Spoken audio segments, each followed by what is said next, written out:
Blog Talk Radio.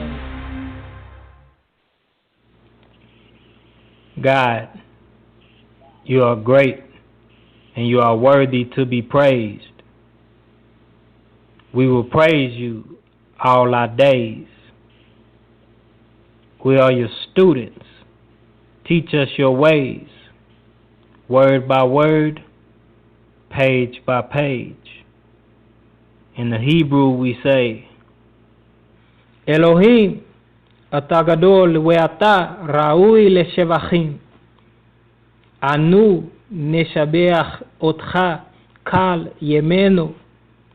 אנחנו התלמידים שלך, ללמד אותנו את האמת שלך, מילה אחר מילה, דף אחר דף.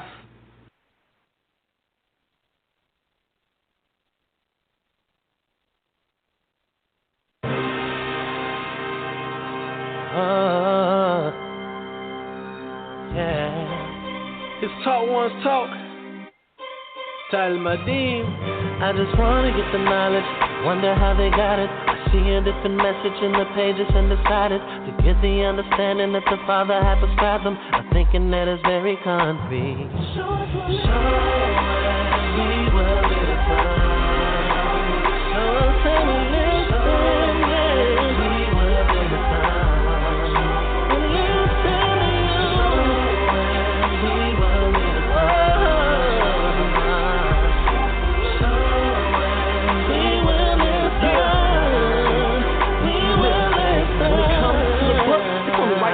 Perspectives that they took can't change. Context is a must. Any artist can paint, contain your vision, trust.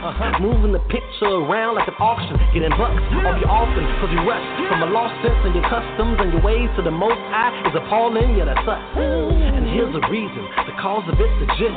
Who exactly we pleasing, the Father or the race? He set apart, Talmudim wrote his word perfectly, but we often want to change according to our own belief. All we gotta do is read. Dig a little deep, learn a little Ep3. Ha-ha, go to Sheba, Abba, Eloheinu, Aga. All praises to the Father for bringing our knowledge further indeed. I can't start from the beginning and read and make sure it's not preconceived, the man.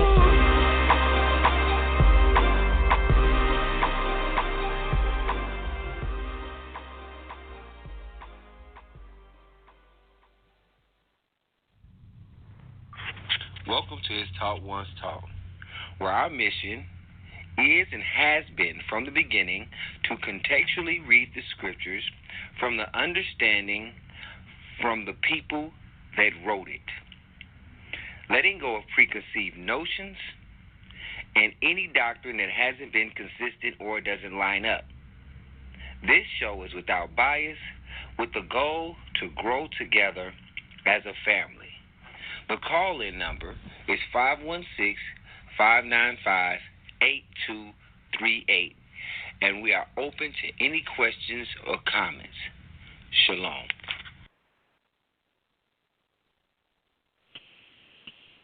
Shalom, everyone. Shalom. Welcome to another contextual study of this Talk One's Talk Radio reset button. We are in 1 Kings. We're doing chapters 10 through 12 today.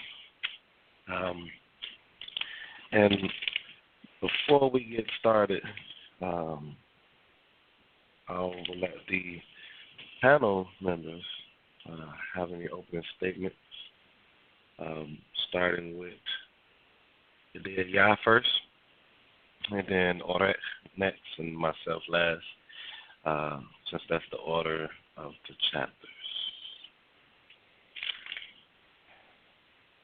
All right, shalom, everybody. This is Brother Yedid. Yeah, grateful to be here,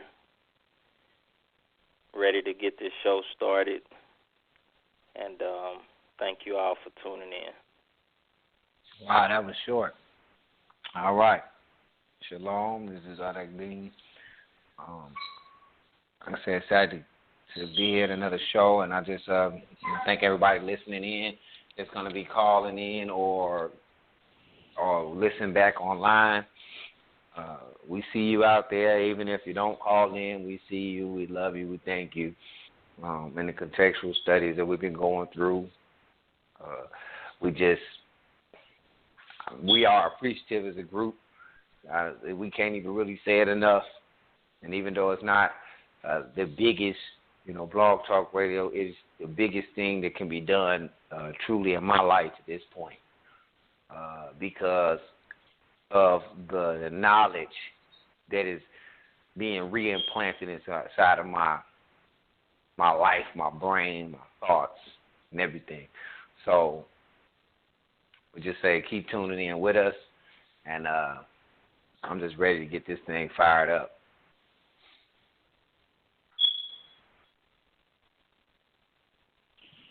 Let me bring the match. And I just want to say I appreciate those, like he said, that's tuning in. I'm just ready, just like Jan said, to get this started. I think it's going to be a heavy few chapters in continuation of the last 9, or the previous 6, I think it was 5 or 6 that we did before. Or was it 9?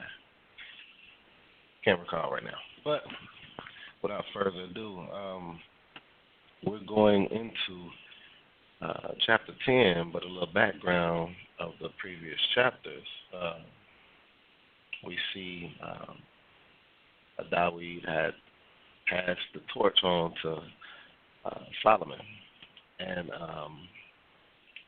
in the building of the temple that Solomon did, we see that one of the things he was doing was requesting in prayer for Israel, and just in that prayer, he was given different instances or examples of if they were to pray in these situations towards this temple,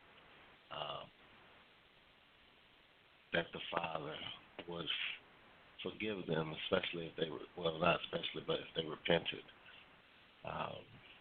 And we saw that the Most High had granted that prayer. So coming into chapter 10, we'll allow Brother Yah to kick it off.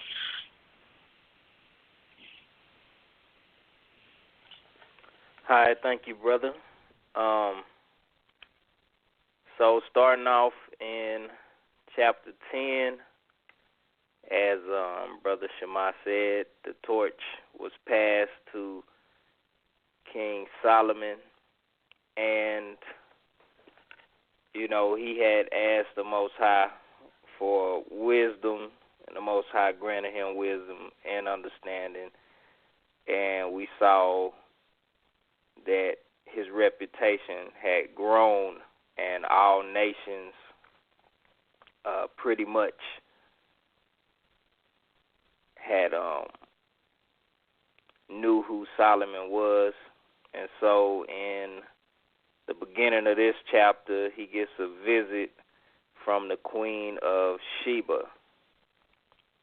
As I read, and when the Queen of Sheba heard of the fame of Solomon concerning the name of the Lord, Yod-Heh-Waw-Heh, she came to prove him with hard questions. So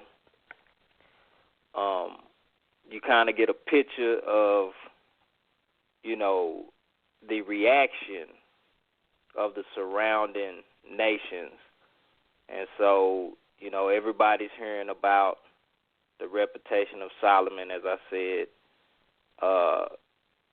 Sheba, and some people believe it's Egypt or Ethiopia or something like that, but in the concordance it says it's a territory in Arabia. So either way, you had people coming from a distance to basically come and hear the wisdom of Solomon. What was interesting to me in this first verse, it says, the fame of Solomon concerning the name of the Lord, which we know, like I said, is the tetragrammaton there, however you pronounce it. So what I got from this is that Solomon's fame concerning his wisdom was also in direct connection to the name of the Most High. So the Most High was also getting glory based off of the fame of Solomon. That's what I got from that. Maybe these brothers will speak on that and tell me if they agree or not. And then the other thing in this verse that I want to point out is just like prove is basically she tested him. You know, she wanted to test his wisdom out.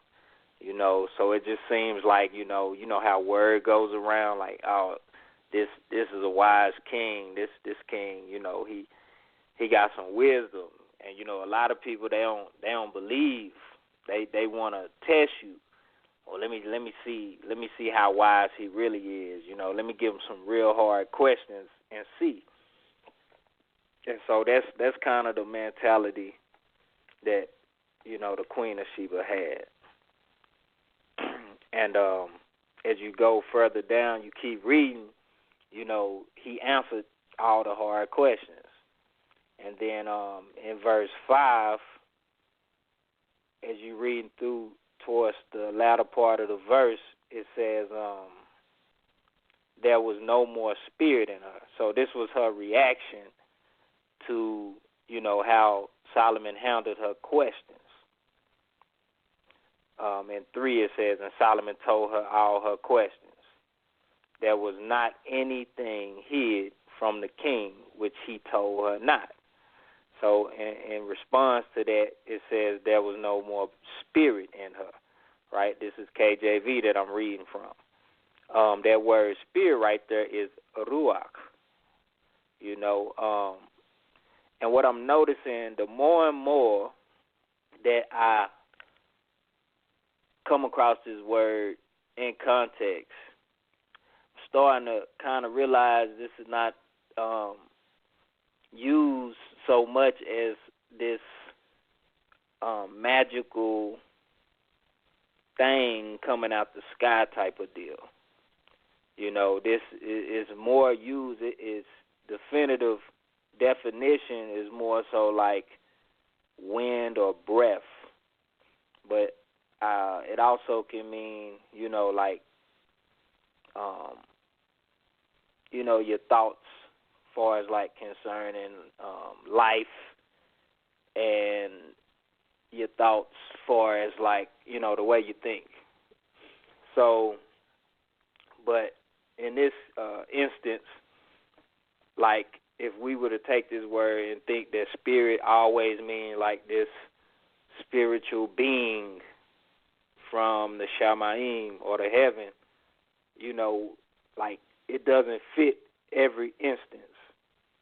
So when a lot of people try to tell you like a word has one meaning, you know, that's impossible.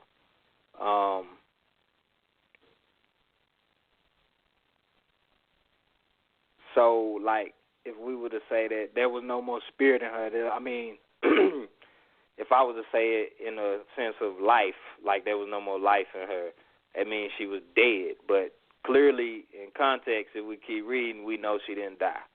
Okay?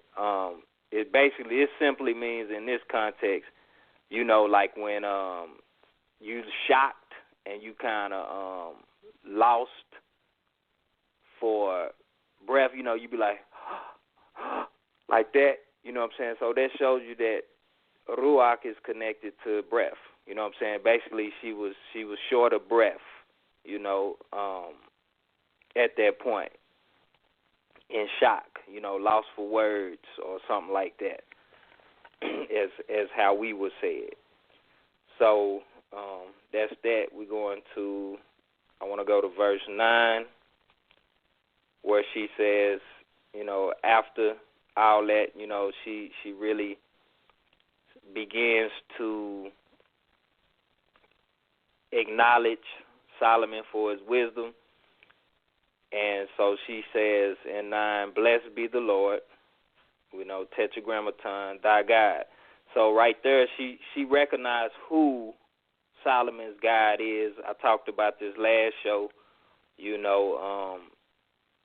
that Tetragrammaton, that is however anybody wants to pronounce it. I'm not going to fight anybody over pronunciation here. So that's why I'm saying it like that. But again, everybody knows who the God of Israel is. You know what I mean? That Tetragrammaton, I haven't seen anything else thus far. So and even outsiders are confessing this. So we have outside witnesses to this. And so let me keep reading. Which delight in thee, to set thee on the throne of Israel, because the Lord loved Israel forever. Therefore made he thee king to do judgment and justice.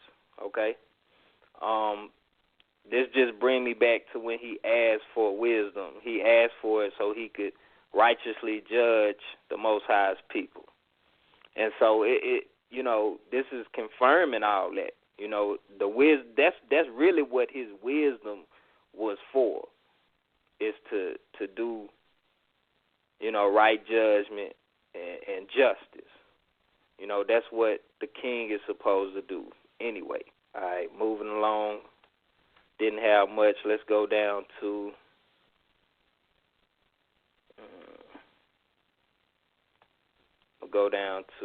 verse 24, where we start getting into Solomon's riches, Solomon's wealth. It starts talking about that. And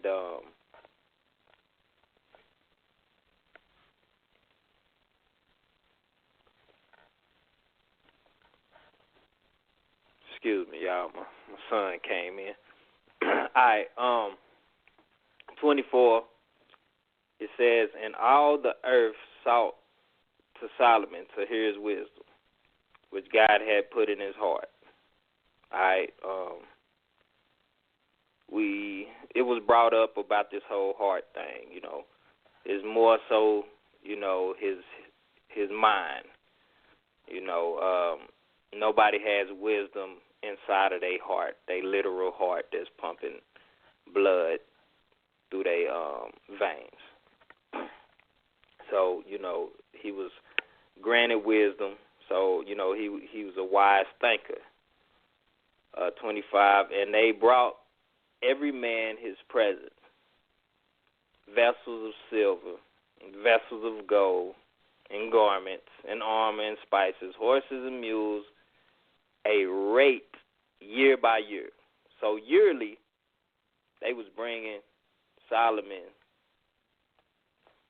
different type of gifts that they would present him as they came and heard his wisdom.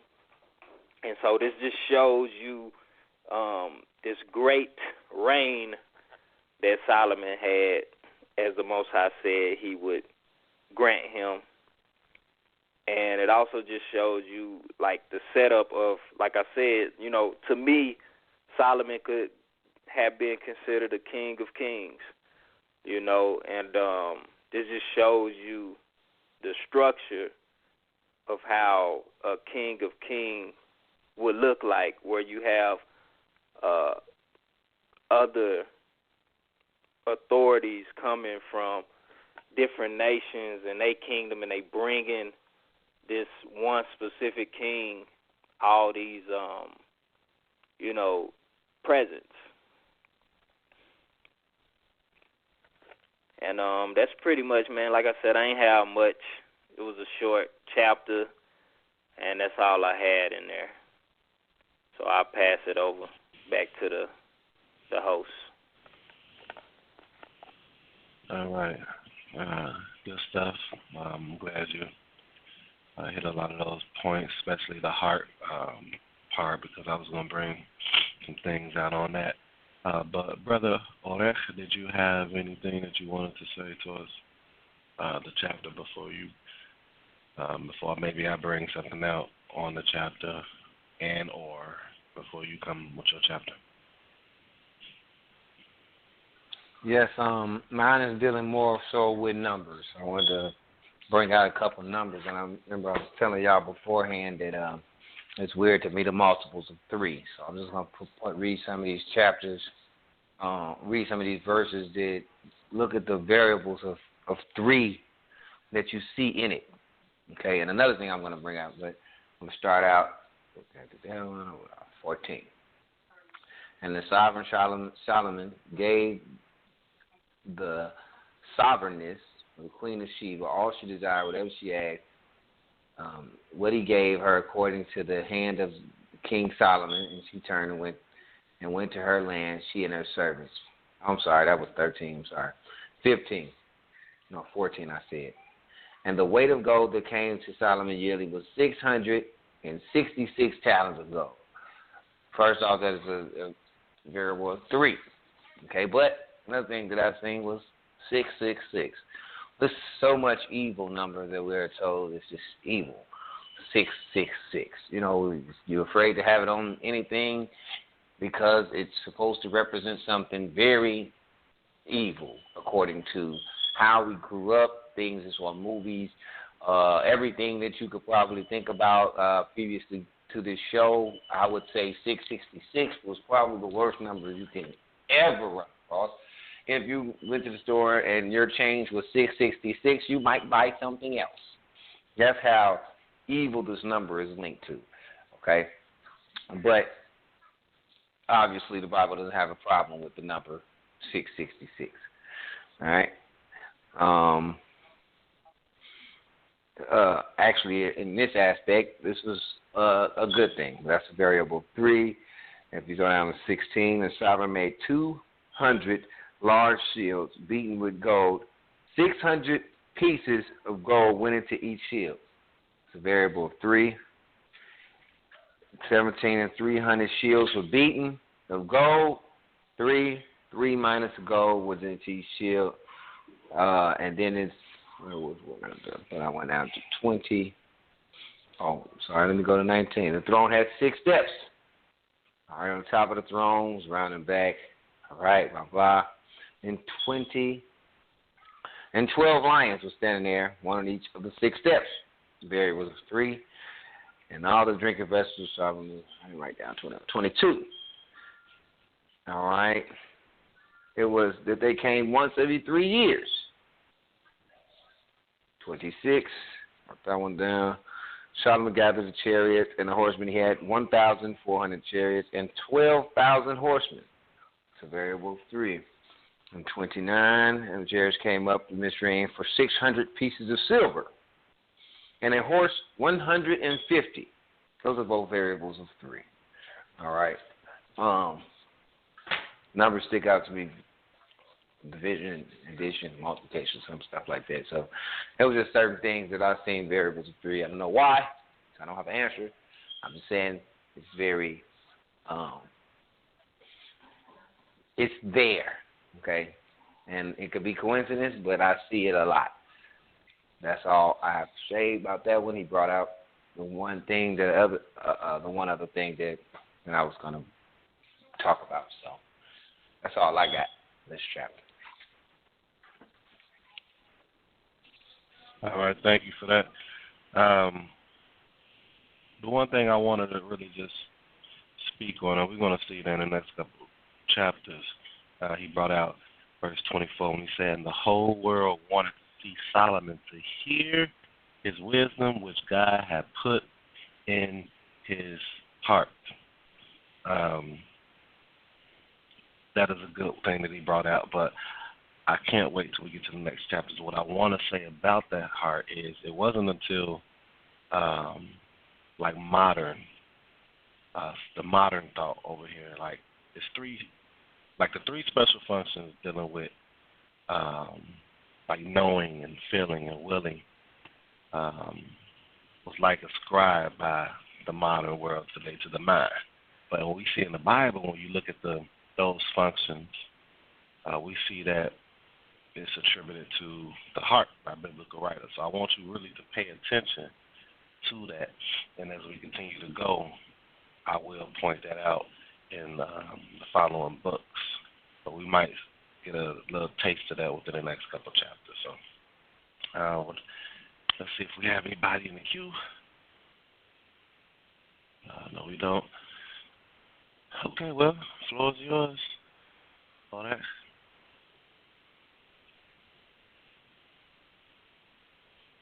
All right. I have the juice. I'm sorry, I'm silly all the time. I can't help it. All right, I have chapter 11. And I want to read 1 through 3 because I want to, some things, 1 through 4, I'm sorry. Some things in there, so I'm going to read it. This is out of ISR. I told you I could go from different translations. Right now, I'm just going to read out of ISR since I have my paper back right in front of me, and I don't feel like doing it on my phone. So, and the sovereign Solomon loved many foreign women, in addition to the daughter of Pharaoh, Moabite, Ammonite, Edomite, Sidonian, Hittite, and Hittite women. From the nations of whom Yahweh had said to the children of Israel, you do not go into them, and they do not go into you, for they shall certainly turn away your hearts from the mighty ones. Solomon clung to these in love. I'm going to stop right there. This is just reiteration of things we had talked about previously about the certain nations that he told them not to go into. This is more so of ammunition to certain people that, you know, people say, oh, don't go into any other nations. You know what I'm saying? This specifically says of whom, from the nations of whom. Okay? He told you not to do. All right? Even more concrete, but I'm going to keep going. He had 700 wives, princesses, and 300 concubines, and his wives turned away his heart. And it came to be when Solomon was old, and his wives turned away his heart after other mighty ones. And his heart was not perfect with Yahweh, his Elohim, as was the heart of his father David. Okay? So, I'm going to stop there. I just want to say a couple things as far as, first off, we have, this man had a whole bunch of wives and concubines, and he took these wives from out of the places where he shouldn't have, out of the nations, and it said he clung to them out of love. So, basically, and this is I'm not sugarcoating or nothing like that, or making this up. He loved the women more than he loved what the instructions of from the Most High. Okay? Because he did something according to his love for the women instead of doing something according to his love for the Most High. Period. All right? And as we see that he made him turn away from the instructions of the Most High, his love for these women. All right? So, just a little piggyback off of how that relates to people in this day, sometimes the love for someone so deep could carry you away from your current belief. You'll see someone that might mess with someone of another belief, Muslim or something of that case, and they might go to that belief not because they feel that belief is the right way of doing things, more so that they love that person so much that they would go and to satisfy that person. They might do some of the things that other belief does. Not that you just totally abandon your belief, but you might throw in one of their worships or whatever the case may be. Every now and then you find yourself at their gathering or congregation. All right? That's just a little how that, and we see it today. So can't act like this doesn't relate to people today. I've seen people, I have a family member of mine at one point, still at this point, they was a believer in, this book, and I don't know, I couldn't give you a specific what they believed and how they believed in it, but they married a man that was Muslim, and now they're fully committed Muslim. And that man brought them into that, the one that she was Muslim beforehand. All right? And so you see a transition. She wasn't that in the beginning. And I don't know the exact details behind it, so I couldn't give you that. All right, I'm going to continue to go on. Oh, another thing I wanted to bring up about this. I've heard, and I wanted to see what now that we hear, what is people's takes on the word concubine. For me, I've heard it was a wife with lesser status. This has been a discussion in certain groups and stuff like that about Solomon having all these wives and concubines, and they'll say, well, he didn't marry everybody. He had sex with them. Some was concubines and some was wives. To me, I saw previously these were wives and these were concubines. And concubines is, I guess, the Webster's dictionary or the Americanized way of thinking things. So maybe I was wrong previously, and that's what I wanted to also get an answer on. What is the definition of a concubine to the other brothers, or what would you think this scripture is alluding to? Would you allude to he was married to all these people? Were the concubines a wife of lesser status, or was they truly just concubines in which someone to have sexual intercourse with that is not your wife?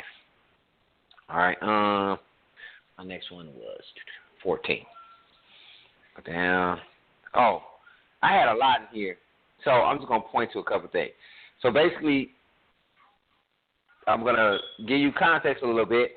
So he started to worship these other mighty ones, like it said, all right? And then it tells you each mighty one that he worshiped. After each one of the different wives of the nations that he married, all right? I'm not going to tell you each one, but that's what the next couple verses are telling you. All right, 10, and he command and 9. Therefore, Jeroboam was enraged with Solomon because his heart had turned away from him. He's just talking about his heart, basically turned away from him, and who appeared to him twice and had commanded him concerning the word not to go out to the other mighty ones, but he did not guard what was commanded. All right. Then 11. He said, then Jehovah said to Solomon, because you have done this and have not guarded my covenant, my laws, which I have commanded you, I shall certainly tear the reign away from you and give it to your servant. So previously in our last show, it was a condition of him having this reign. This condition is broken. Right here, he told him, I'm tearing the reign away from you, just as he told Shaul. All right? He told him, because you didn't follow me as your father did, but he told him, if you do follow me, the reign is going to be yours forever, which means in his lineage. He didn't. This is the proof. All right? Okay. I'm going to go down. Okay. Then, so basically he said he was going to tear and give him one tribe because of David's sake. That was in 13. Just paraphrasing. And the other 10 was going to be ripped away from him. All right? Then 14. And Jeroboam raised up an adversary. If I'm not mistaken, that is Shatan. All right, against Solomon. Hadad, the Edomite. He was the seed of a sovereign in Edom. Okay?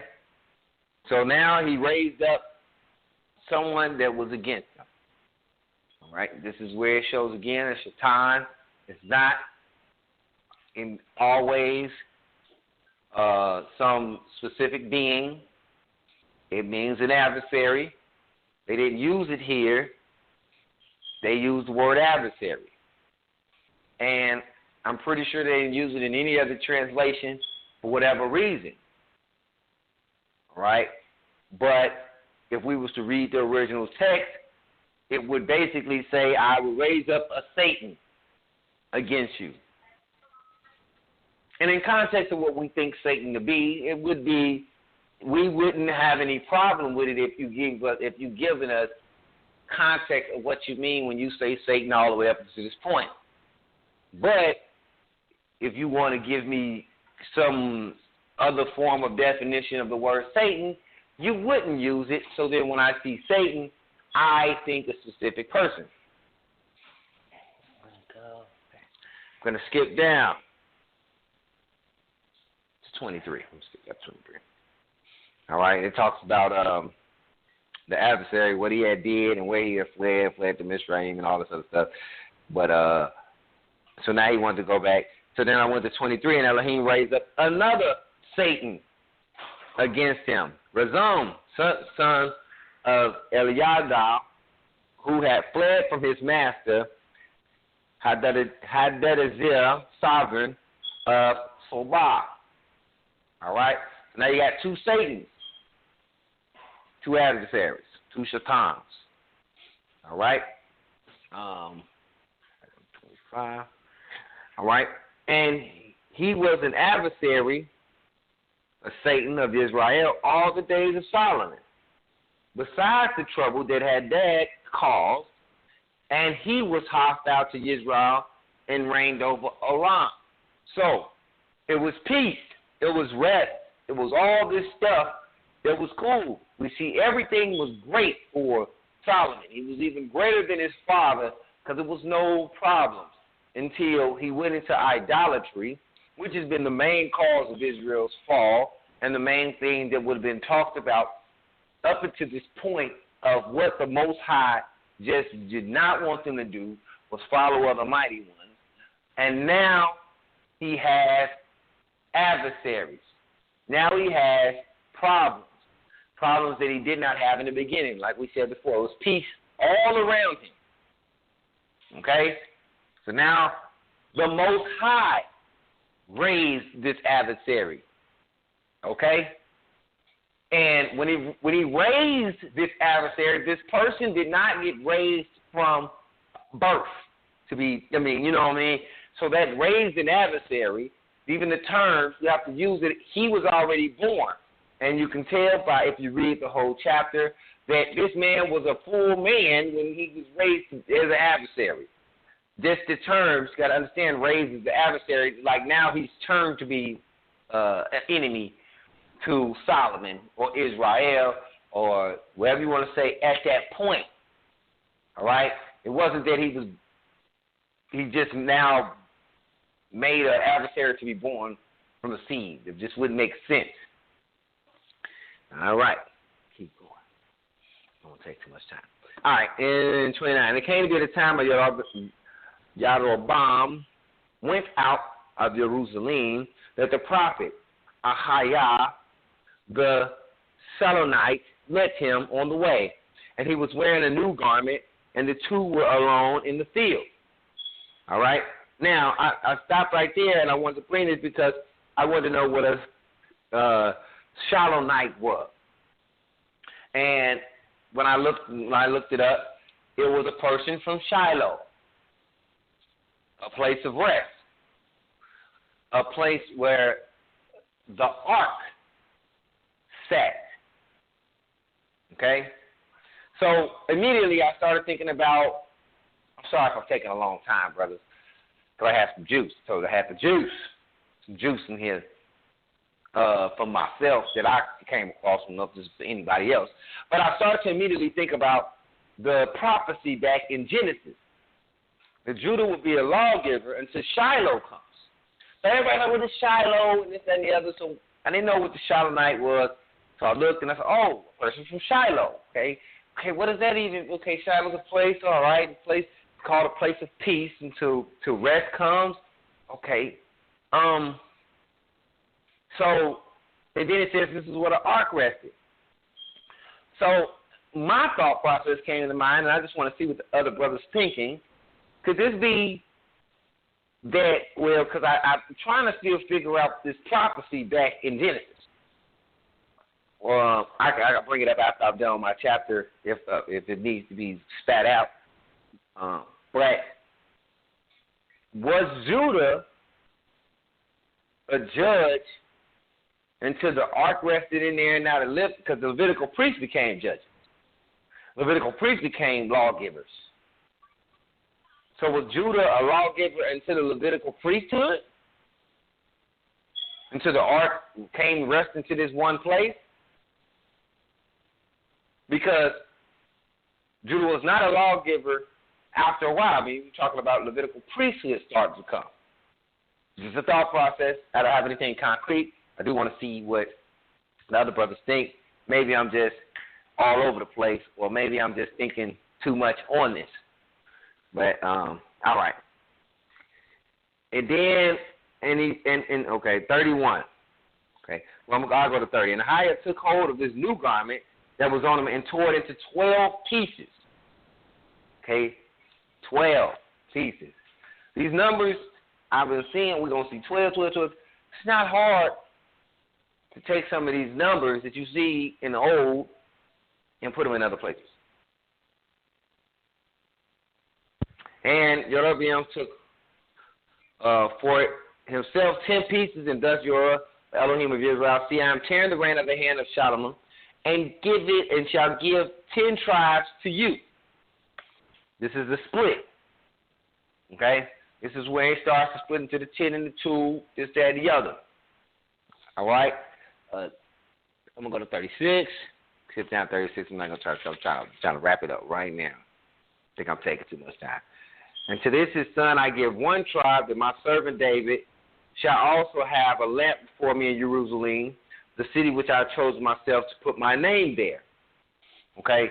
I just want to know what the panel members thought about that. That's a lamp in Jerusalem. To always have a lamp before me in Jerusalem.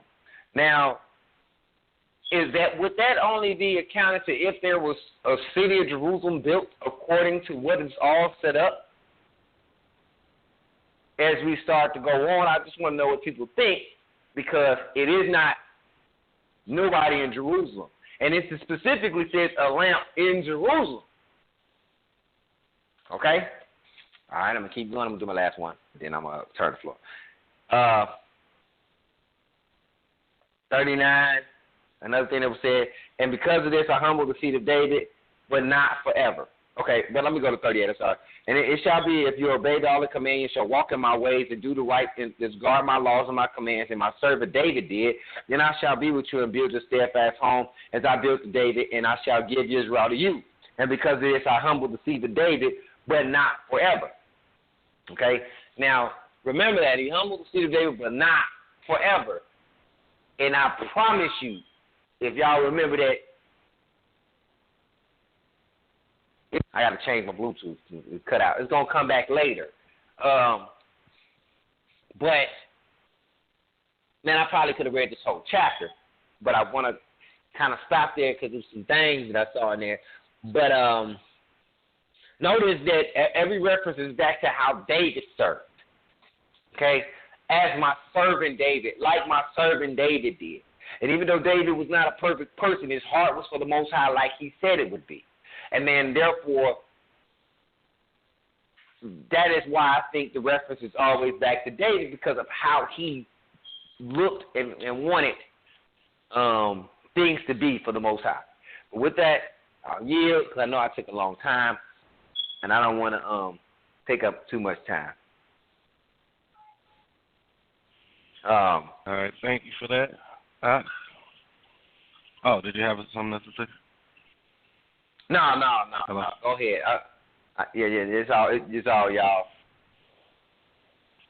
Okay. Well, yeah, you wasn't taking too much time. We just was wondering if we could jump in the beginning part, but you did a good. Man, I like the things you brought out. I'll go ahead with the things I have, stay in the order that we have, and then after me, you did, y'all, if you have anything to add. let you come in, man. I just wanted to touch on two things. But before I do, when you brought up that raise them up or raise up an adversary, that was big to me. And sometimes when we do this show, I be wishing people would hear it, because when they think of like raise up a prophet, you know, they thinking, you know, from birth. And you just brought out how God raised up this adversary, and this man was a full-grown man already. You know what I'm saying? So I like what you brought out. What I wanted to bring and kind of reiterate was when y'all brought in his chapter, lead into this point, verse 24 in the previous chapter, when he said, "And the whole world wanted to see Solomon, to hear his wisdom, which God had put in his heart." So we know that heart, like he said, does not have any wisdom. So, and what I added to that for those that just came in, because I see we have some new people that came in, I had said it's three special functions, or the three special functions: knowing, feeling, and willing, is ascribed by modern psychologists to the mind, were attributed to the heart by the biblical writers. And we're going to see that as we continue to go, especially in the prophets. But when we come down to after verse 24, we see that the heart does not have any wisdom. So that's technically talking about putting his conscience, putting his consciousness, putting his thought. And we're going to see that what I'm going to bring out in the beginning of verse 11, when it says, I'm reading from, what am I reading from? The Stone Edition. It says, King Solomon loved many foreign women, and he brought out excellent points on there. It says, in addition to the daughter of Pharaoh, Moabites, Ammonites, Edomites, Sidonians, and the Hittites. Now, before this, we know that it wasn't that the Most High was against you being with other nations per se. It was more so being with those that will sway your heart, right? Not your actual heart, but sway your consciousness, your thoughts, your understanding of the ways that he put in front of you. And I'm about to prove that as we continue going. But he knew that they would do that because why? They was serving other gods. That is what he was, and I think he touched on that too already. I just wanted to bring that back out.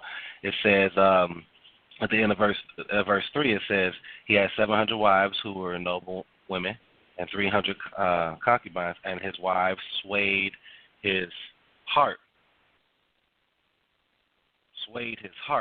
So it was that when Solomon grew old, his wives swayed his heart after the gods of others. Now, he brought out, if you marry somebody and you're not as strong, or you marry like a Muslim or something, and you convert over, because that's what these women did. They converted over to his belief, but not fully. So you convert over. Are they swaying the heart, or are they changing their thought process, their understanding? And that's what they did here to him.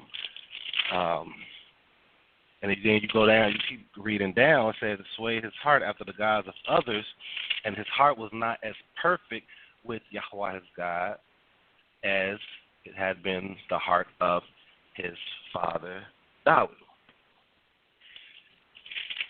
I'm doing that old thing again. What do I want to bring out? Oh, last thing I want to bring out in this chapter, because I'm not going to, he hit a whole bunch of things, and he hit it real good. Especially, like I said, that raise up, that was powerful to me. Verse 40, it says, Solomon sought to put Jeroboam to death. So Jeroboam arose and ran away to Egypt, to Shishak, king of Egypt, and he stayed in Egypt until Solomon's death. I thought that was interesting. That like when we've been seeing, and we're going to continue to see that, but why all these people running to Egypt, man?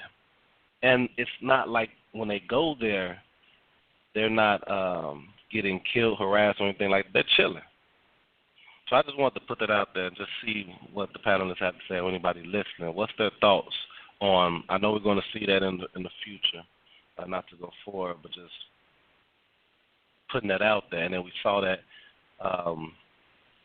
in the past as well. What is it about Egypt that they're running there, and they got like a safe haven type thing? And why is it being allowed? And is it some type of connection that Israel have with Egypt in that sense? So that's all I got. I'm going to pass it on to you there, y'all. So keep in mind about that heart thing. I wanted to know about what you thought about the concubines. You know, like I said, I've heard people say that concubines were just wives and lessons, or were they really concubines? That was one thing I wanted to get your thoughts on before you go. And also the thing about Shiloh. Do you have anything about the Shiloh? You know, the thing I was saying about Ahia, the Shiloh night, and possibly linking back. And am I thinking too much on that whole concept? Well, go ahead. Concubines one. There's so many different perspectives on that, like you said, different beliefs. That's one of those things I don't really touch on, to be honest with you. That's something that we can all dig into, or if you all find something on, please inform me. As far as the Shiloh, I know you mentioned that you attached that to Judah, and you asked if correct me if I'm wrong, as far as like priests and then how the Levites got that order next or whatnot. My only thing would be, was the Shiloh thing mentioned before Judah was born? That would be my question. I'm not sure. That's why I'm asking. So I really don't have anything for that one. So, but I'm just putting that out there to see what the listeners might have from just that little insert that I put in there. And y'all too. You know, you and see, that's what I don't know. Okay, and that's why my biggest question is, because, like I said, looking into it, I'm like, Shiloh was a place. It's a place with an ark set. And then I just immediately thought about the prophecy until Shiloh comes. So we've been kind of touching on a lot of these prophecies that came through. Have we seen that prophecy, Judah being a lawgiver until Shiloh comes? When was he a lawgiver? And I know what people would say, well, Shiloh just means rest, right? But so does Shabbat. You didn't say until Shabbat comes. And in other terms, in other scriptures, where they talk about an eternal rest, they would use the word Shabbat, which would lead me to believe that Shiloh was this actual place of rest. Yet y'all would love to see if he had anything on. I mean, I'm not definite. These are my questions, more so than anything else. So that's why I asked you guys, because maybe y'all seen something. And I just wanted to throw out there about that 40 years of reigning. We see that 40 years. I forgot that in the beginning. 40 years has been consecutive, as we see. I think even David reigned for 40 years. So, but go ahead.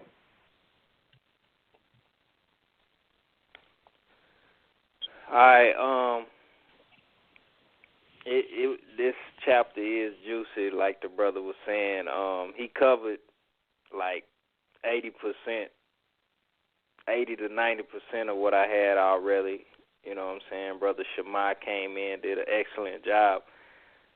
I just want to let y'all know that before I went. The first thing I'm going to do is address his questions so I can go ahead and get that out the way. And then I'm going to hit on a few things. Hey, before you get started, I just want to let you do got somebody in the queue. I think it's Guliel. Want to let you know we see you, brother, but we're going to let you there, y'all just make his points, and then we're going to bring you in. So hold fast. So just hold on for a minute, man, if you can. Thanks. Yeah. So, question 1, he asked about the concubine. And last week I gave y'all a reference on the dictionary. I don't know if any of y'all got it or downloaded it, but I'm going to pull from there and read what a concubine is according to this Webster 1828. It says, a woman who cohabits with a man without the authority of a legal marriage, a woman kept for lewd purposes, a kept mistress.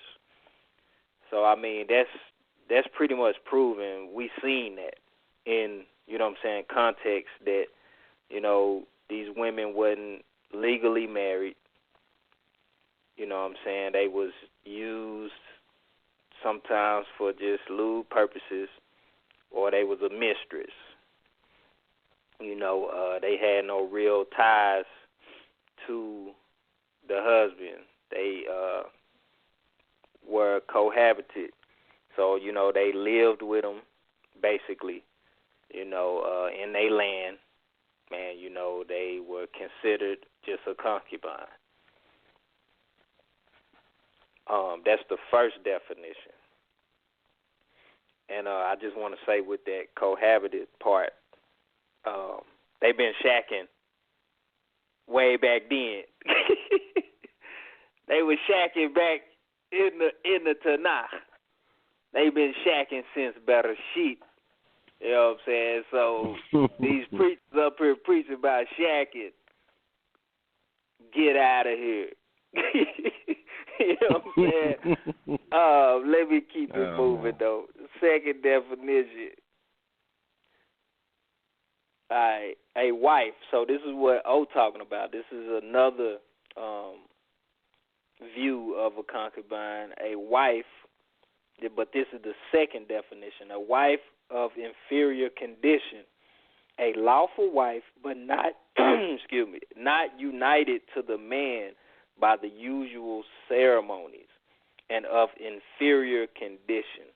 So this is the other thing that we've seen also.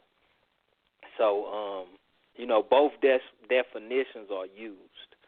So basically you have two types of concubines is what I'm seeing here. So that's that, you know what I'm saying? And then the second question about Shiloh, you know what I'm saying? I think you own to something. I'm not going to get so deep into it right now, but what I'm going to do is when I get time, we going to chop it up on his Talk One's Talk Radio page to where everybody that's in there can chime in, and we have a little more time to address it. So because if I really get to pulling out scriptures and stuff, we're going to be here for a while, and I don't want to do that. So meet me in the group is going down. What I did want to hit on is he did a beautiful job with the nations part, where he said he took the wives from these nations that he was told not to. So it pretty much boils down to breaking the command of the Most High. And we see that it's specifically he said of the nation. So that means he did specify some groups of people. He didn't say all. Like, I haven't seen that. If it's there somewhere, somebody show it to me. All right, like Udiel and man, I forgot I think his name is Isaiah. Find it in the book. You know what I'm saying? You show it to me. Find it in a book. All right, so I want to hit 3. 3, it says, and he had 700 wives. Man, this dude was a player. Princesses and 300 man, what is he doing with all these women? You know what I'm saying? But what I want to look at is Devarim or Deuteronomy. No. Let me see. Yeah, Deuteronomy 17:17. So this is concerning the election and duties of a king when they had asked for a king, and the Most High set up some instructions concerning when they ask for a king and they get a king. 17, I'm reading out the KJV, it says, neither shall he multiply wives to himself, that his heart turn not away, neither shall he greatly multiply to himself silver and gold. What did we see? We reading right now in context that this is exactly what Solomon did. He was multiplying silver and gold. You know what I'm saying? He was wealthy beyond his, like, way beyond his needs. Like, it seemed like he was really into the silver and gold for itself, and he multiplied his wives, man. What you need with all these wives, man, I just read, that's ridiculous. I mean, a lot of people talk about Wilt Chamberlain, man. Wilt who? Solomon, man.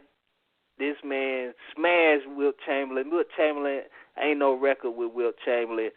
Solomon got the record, you know. Surprised Solomon ain't catch AIDS, man. What happened with Wilt Chamberlain? Man, Wilt Chamberlain got, like, they talk about him like the record for most, he slept with the most women, man. Like, he slept with, like, hundreds of women. You know what I'm saying? Like, look it up. Gotcha. Yeah. Mm-hmm. I think, I don't know if he caught AIDS, though.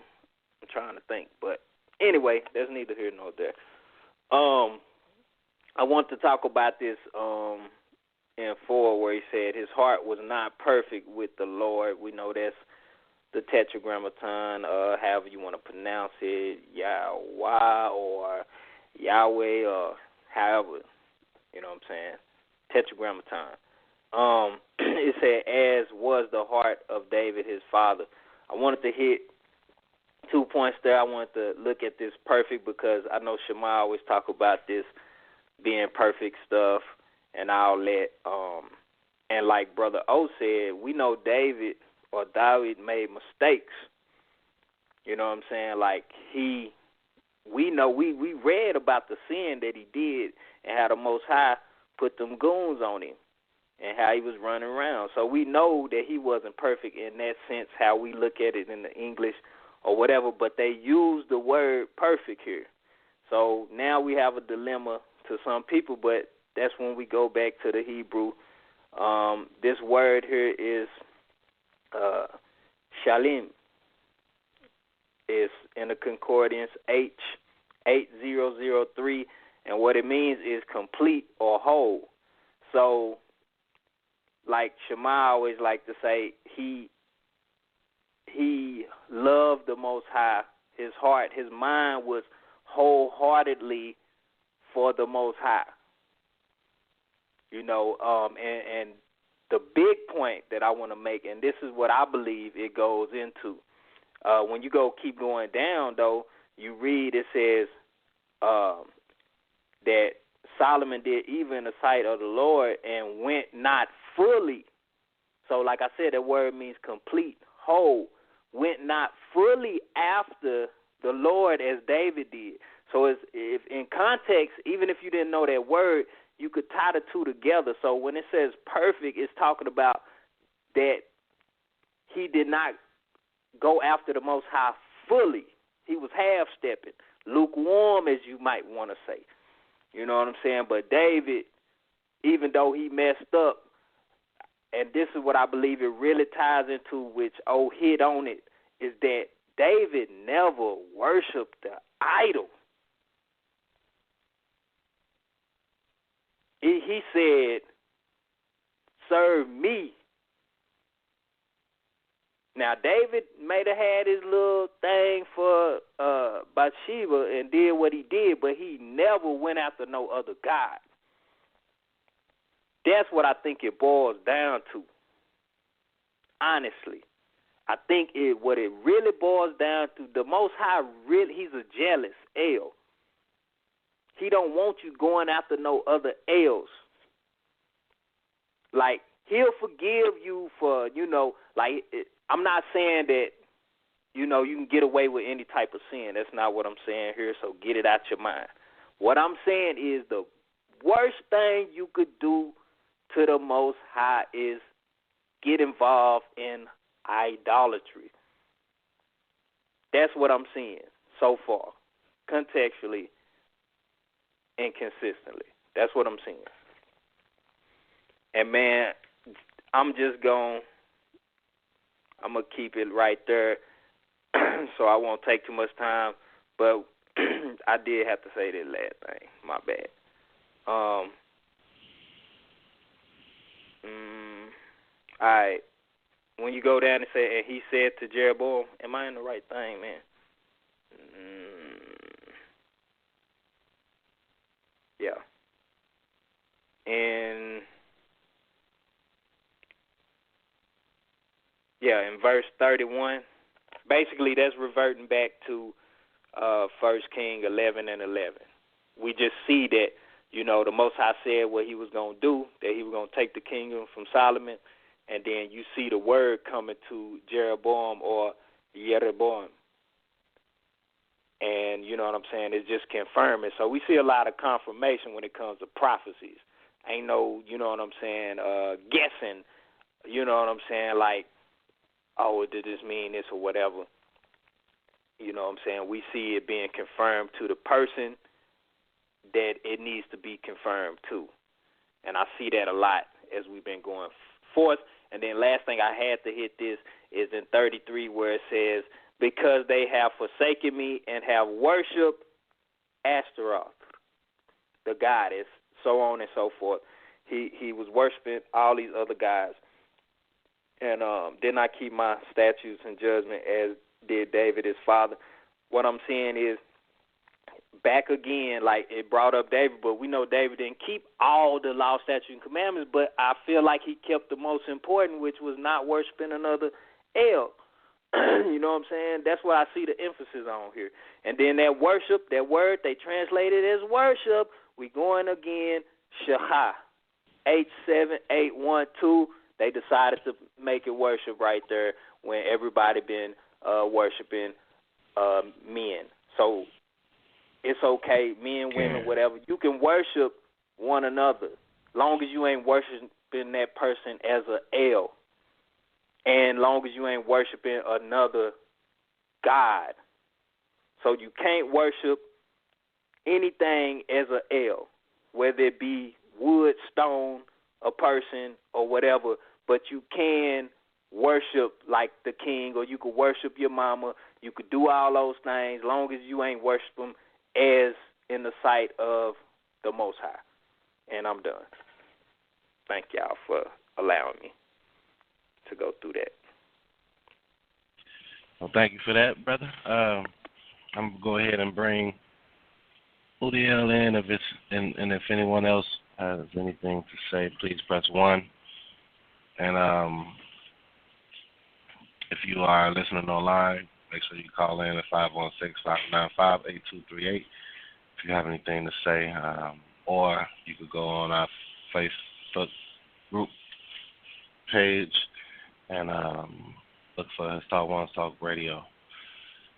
All right, brother Udiel, you are live. Shalom, shalom. Can y'all hear me? Shalom, we hear you. Can you hear me? You hear me? Yes, sir. Okay, yes, sir. So, did y'all just say that there's a man named Ahiah? Yeah, man, I forgot to even say that. I'm glad they brought you on. Man, so that means that a man with, like, actual name is Ahiah. Ooh, I know you finna have fun with that on Facebook today, but yeah. That was pretty much it on that. I just wanted to show, like, highlight the people that, I mean, I don't have anything against people saying, I will be what I will be, because that's a title that the Most High told, Moses to tell the people. But I just wanted to highlight, in what we're reading, you actually have a man whose name is Ahiah. And I don't believe it's spelled the same way as Eshe anyway, but I'm just saying our people today, they vocalize Eshe like Ahiah. that's how they will, most of our people pronounce Ehyeh. They say it like a higher. So, just more proof to show that that's really not his name like that. Just to be frank about it. Yeah, right. We don't know any guys and we don't have anybody named Yahweh or Yahweh. I just want to throw that out there. I don't know any man named. I haven't read that in scripture. No, I ain't read that. I ain't heard nobody name that in my life. Why you talking? What'd you say, I ain't heard nobody name Yahuwah, Yahweh, none of that. Right. None of that in my life. I've heard everything else. And you ain't read it in the scripture. So for y'all to bring this out, I didn't even pay attention to that. So, but for y'all to bring this out here in the scripture, it's a man named, and that's wow. Hold on, wait. See, now y'all going somewhere else. I just want to add this real quick. He just said a name above all names, right? Now, if you look at the scripture, it's a lot of different it's a lot of names that's common, right? It's a lot of names that said, like Joshua was a common name, which should be the English name of, what I'm trying to say today. But I ain't gonna get into that. Then you have the only name that you can't read nowhere in scripture or in history. I haven't read Yahweh or Yahweh or however you want to pronounce the Yod-Heh-Wah-Heh. So that's interesting. But you did see a Haya, or how you say it the other way you say it, Ehyeh, how you say it? Ehyeh, right. Ehyeh. So because they already said. Right. Which is a verb and not a proper noun, so I don't get that. Not a proper noun. We get into Semitic semantics of the grammatical context of constructing this whole sentence, But I wanted to touch but on. Without us going into that, go ahead. I was about to say, because the listeners probably don't know what we're talking about right now. Yeah. I didn't want to take it off subject. That's why I was just mentioning the man Ahia in there. We could talk more about the Ehyeh, another time. I just want to stay on topic with what y'all talking about. No, that was good. That was good though. As far as Shlomo, a lot of people don't know that his name means his peace. Like, if you got Shlomo, it means what? Then that's her peace. It Shlomo means his peace. His or its peace. For everybody that's wondering what that is, that's Solomon's name in Hebrew. Everybody, the listeners out there, that's his name in Hebrew.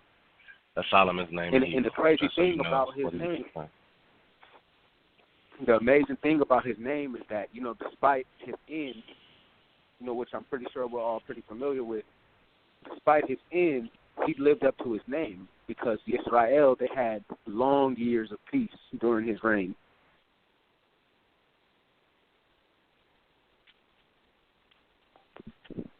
As far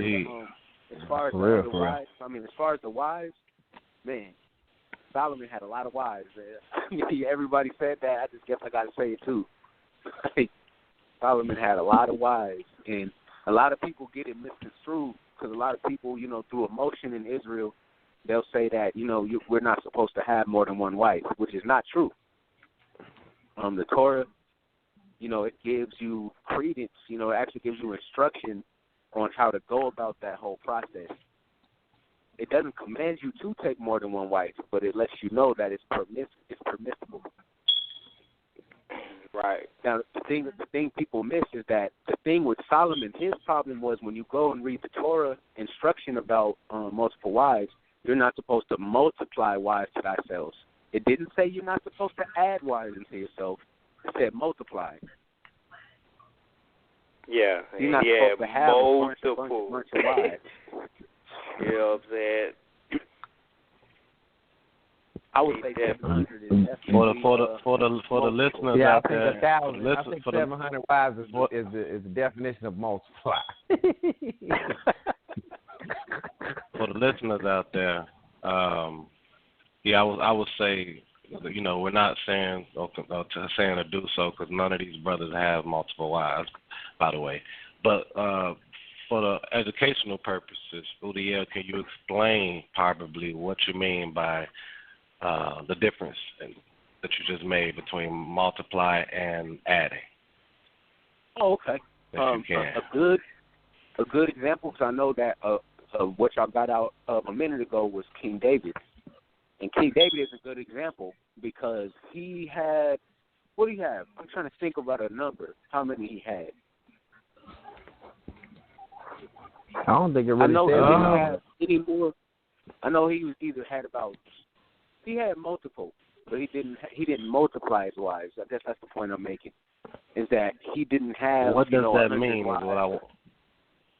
Okay, yeah. I wanted to know, like, what would you say that means for the listeners out there? Like in anyway. Hebrew, the word multiplied out is actually used, or you just like a simple.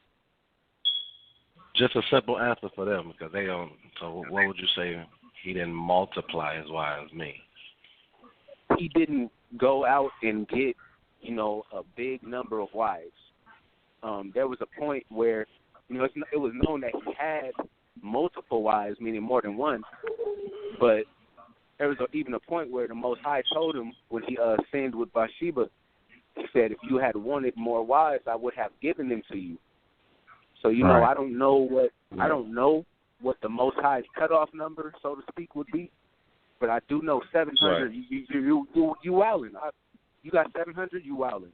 I don't know what you can do with 700. That's probably going to be years That before is you get down to back around to 150. You won't see her for another year and a half. Well, he was the wisest man that walked this earth, according to the wisdom that the Most High gave him. But he still was foolish. I'm just gonna say that. Yeah. He went off to the other gods. You know what I'm saying? Hey, that's why I pointed out, though, the wisdom was right. given to judge the people. That's why, you know what I'm saying, it's very important to read that in context. He wasn't wise in all aspects. In all aspects, right. It was only I only read a couple where it talks. Matter of fact, hold on now. We read in Genesis, if we're gonna go back, I think it was only one man mentioned, or one or a couple that we ran across and said had wisdom in all things. I go back and find it, but it don't say. I don't know if it say that for Solomon, because he just brought out that what he had wisdom in, what he was given wisdom for. So I'm about to try to find it while we continue going, y'all. Go ahead. I'm about to find it. And I'm going to say, if you notice that the Most High will give wisdom in certain aspects, even to like the person that made the stuff for the Most High. That said, he gave him the spirit of wisdom for that, to make it, like to make the clothing for the priest.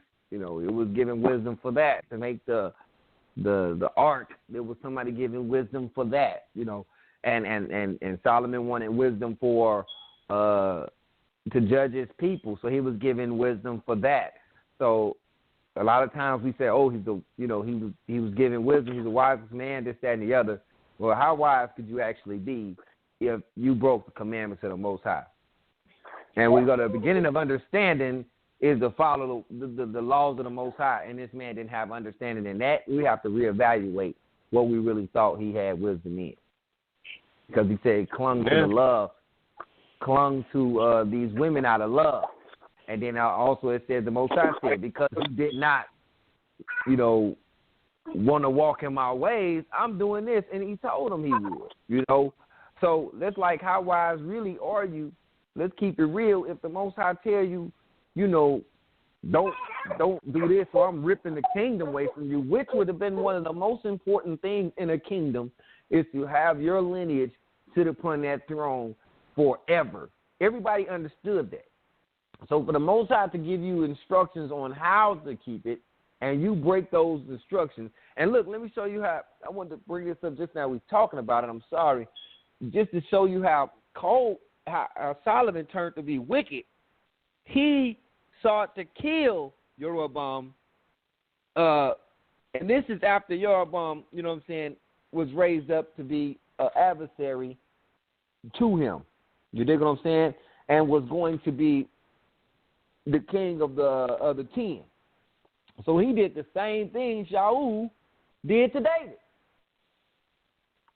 Wanted to kill him because he was rising, and because he's going to be the next thing. And if you notice, when the Most High come and it comes and anoints someone to be the king, this thing is so detrimental to someone's lineage and kingdom that these people want to kill for it. So a lot of times people, I want to be like Solomon, but all they looking at is his wisdom that he was given, which they don't understand what his wisdom was for, and how he was multiplied in riches and gold. They're not looking at the whole. You don't really want to be like Solomon, to be honest with you. If you're just looking at the riches and gold, you're greedy. Because Solomon was a lawbreaker. And Solomon wasn't as wise as we thought. And Solomon was basically trying to kill a man that was anointed by the Most High. We just said that was evil with Saul. How much more evil is it for Solomon? I ain't got no favoritism. You know what I'm saying? If we was to judge righteously, we're going to call Shaul evil for trying to do it to David. We've got to call Solomon at this point, just like Shaul wasn't always, at this point, evil for trying to kill another man as being anointed. All right, that's all. My bad.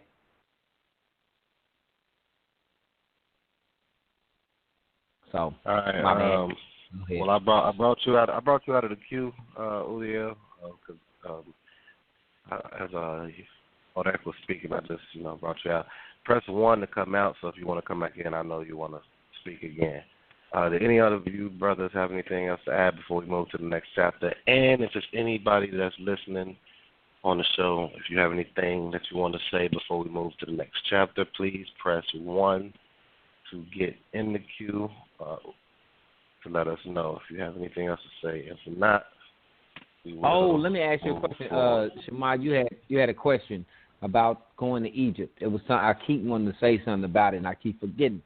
Is it a possibility that the reason why Egypt might have been a safe place for people because at one point the Most High like, hey, don't go back into Egypt.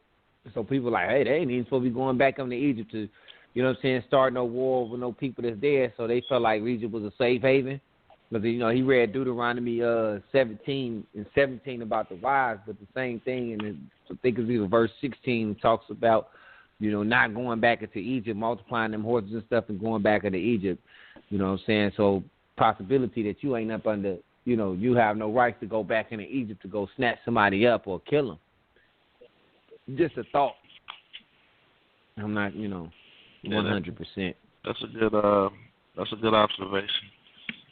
I'm not opposed to that answer. Appreciate you for that. We got Udiel back up in the queue. I'm going to bring him in, and then we'll move forward for the next and the last chapter. Udiel, you're live. Shalom, shalom. Do you hear me? Yeah, you hear me? I hear you clear. Okay. Yeah, we can hear you. The last point I wanted to make was about I heard Shiloh brought up. That's actually it's a possessive word. Like how I remember us four, we was on Duolingo, and when you get to the possessive lesson, it's like shell, shallow, actually shallow, which is crazy. Shiloh.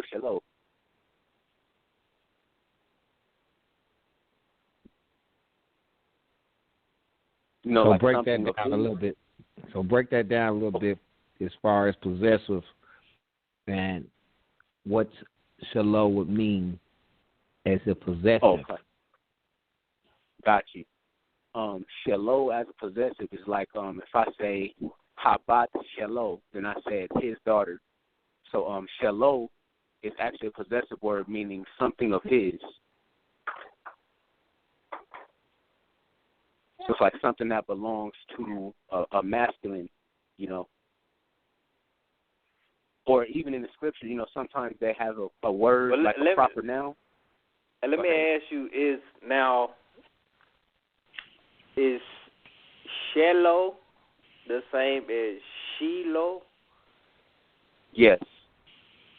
You could look at So this in the, even though there is the difference of, like, I know it would mean, like, you got, like you was talking about, Shlomo, right? Yeah. You were saying that Follow me, that's everyone. his peace, right? Yeah. So what would Shiloh be? Because I know Shiloh, and this is why, I mean, to me, from my understanding, I know that the vowels play a big part that people tend to ignore, that feel like, you know, they want to speak ancient Hebrew. But I know it can change the meaning of a word when you have a different vowel sound, you know, in between that. I know they all, like the Shlomo, we know we could hear shalom in there, you know, but the mo with the suffix vav or wow, that's giving it the possession, you know, his peace. So correct. The I'm just trying to, because I got to look into this Shiloh versus the Shiloh, you know what I'm saying? But I think that, you know, that what you're saying is that, you know, the O sound at the end with the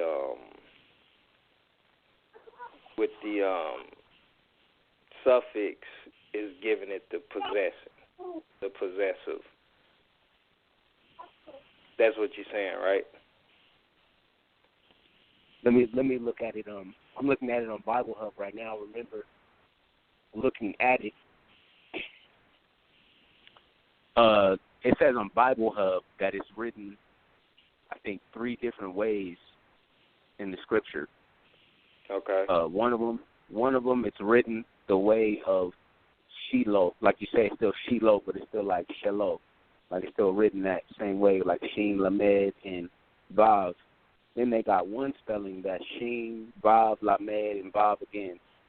Then they got one that's Sheen, Lamed, Hey. Now, in the context that y'all was speaking of, I really believe that it's a proper noun, like it's a name of either a person or a location. I'm going to go with a location. Yeah, that's what I go with. I'm going to share wow on the page. Yeah. What was you I just saying? really thought it was Finish interesting. your statement. Yeah, okay. Oh, yeah.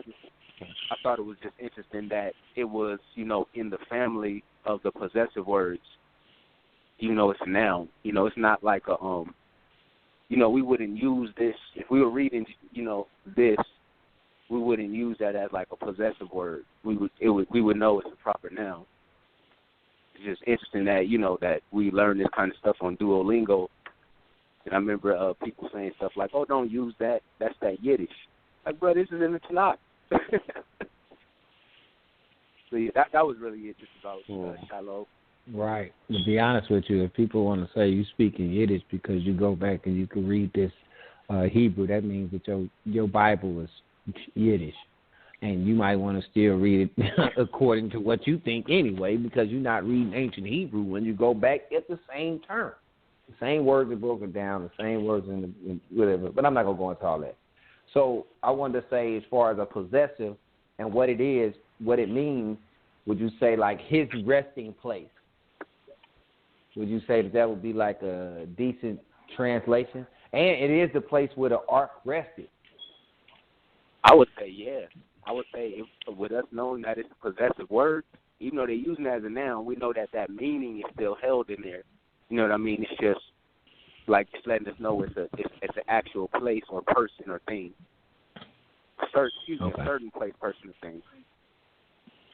Okay. Yeah, I wanted to also say that suffix also could mean it. I wanted to say that too. Its resting place. It could be that. Mm-hmm. And that's because when you use who, like who could mean it as well, opposed to just meaning he. You know what I'm saying? True.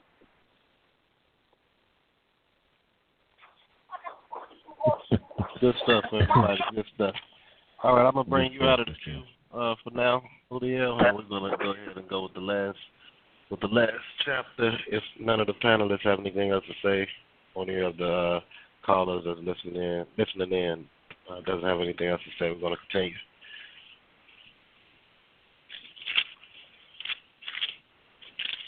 All right. So this is not really. I don't have a lot of points in this chapter, but oh man.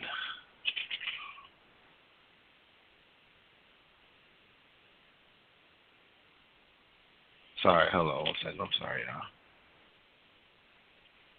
Okay, so I think that one of the last things that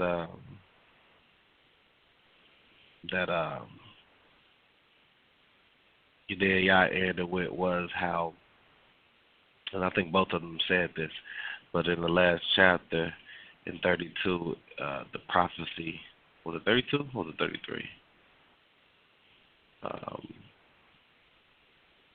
Took place, what the Most High said was going to. So now we have, okay, cool. So now we have 30. I'm thinking 32. Now we have chapter 12 coming. I'm correct. It's 31. 31. Okay.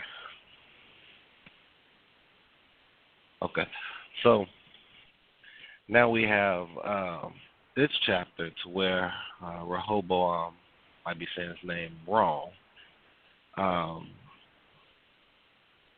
was looking for advice dealing with the people that came, and they felt that his father put a heavy yoke on them, a difficult yoke on them, in regards to the things that he had involved himself with as far as money is concerned, I guess you could say. And they wanted him to take that load off of them. And in return, which I thought this was kind of interesting, but in return, they will serve him. So what a lot of kings normally do, they go and they seek counsel, typically to the elders. Nothing different from how we operate now in the church or the modern church or whatever you want to call it. You normally go to the elders, which I would think is wise to do anyway. But what he did, now we're going to go down to verse 6. It says, King Rehoboam, I think it might be Rehoboam, honestly. I don't have the Hebrew in front of me. Took counsel with the elders who had stood before his father, Shlomo. That's a funny name, by the way. Solomon. While he was alive, saying, how do you advise what words to respond to this people? Verse 7, they spoke to him, saying, if today you become a servant to this people and serve them and respond favorably to them and speak kind words to them, they will be your servants all the days. And I thought that was interesting. Well, not really, because Torah speaks on that, shows what a king is supposed to do. I believe, I forgot what chapter it was, but it talked about how the king, actually, Deuteronomy 17, I believe it is, right? Wasn't that Deuteronomy 17? Hold on. Might have been Deuteronomy 17. Where he shall not exalt himself above his brothers. There you go. Right. Yeah. Not exalt himself. And in order to do that, you need to stay in this book, which we see Solomon wasn't. Because if he was, he wouldn't have went dealing with no wives that will have him, mess with other guys. But my point in this is this advice that the elders is giving him. We can tell that they were in the book. They were in the reading the Torah, because it said make yourself a servant to them, even though you're the king.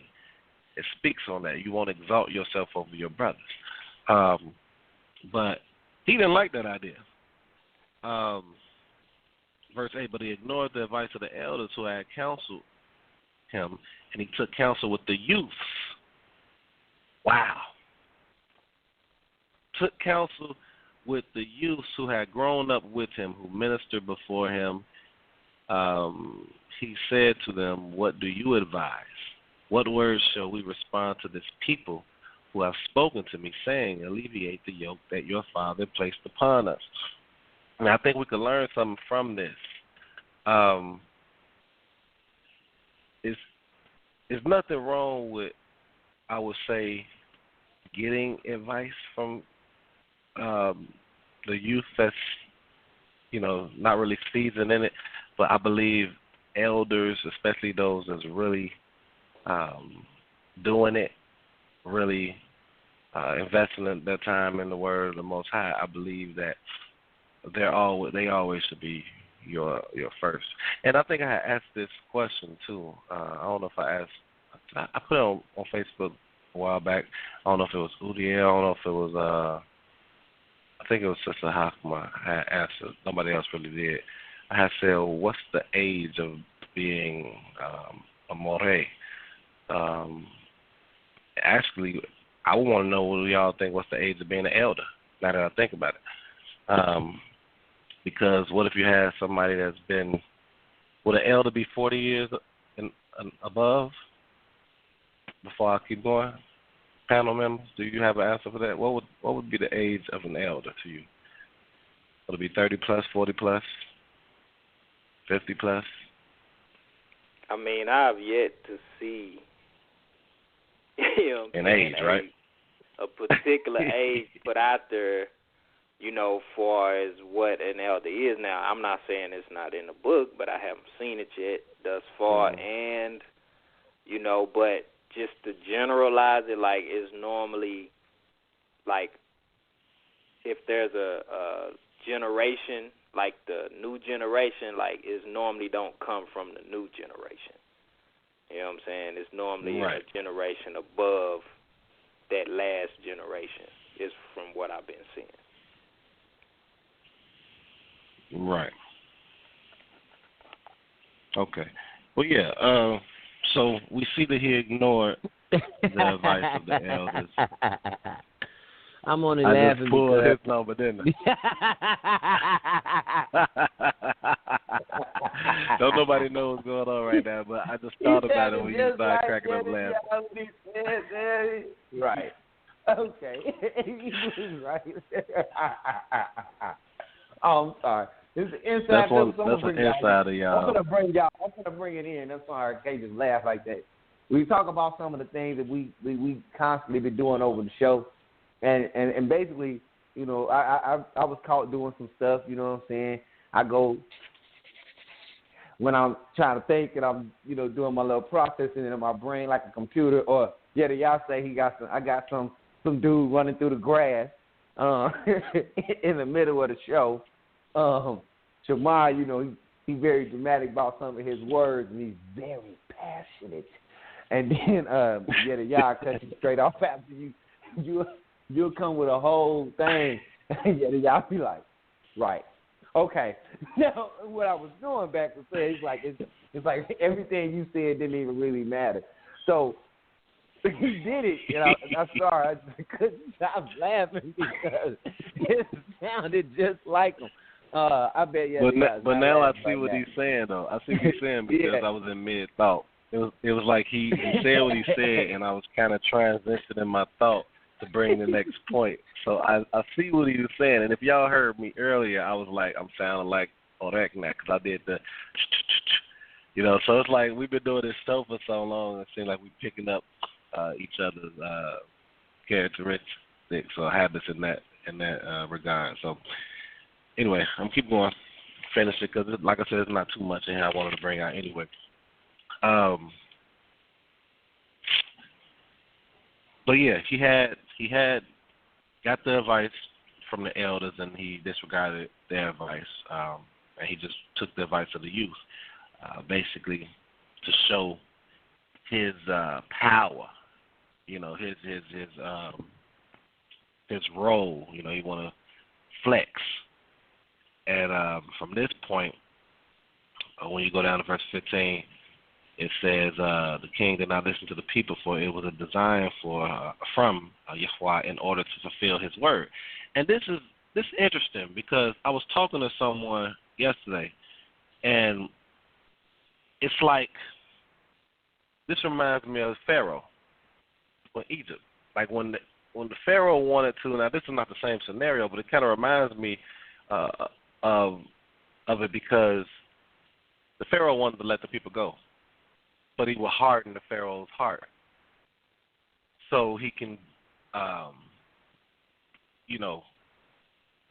he can make that fame, make himself be known, as far as like, okay, your gods mean nothing. So look, I'm gonna go ahead and harden your heart, and just so I can continue to show you the power that I have.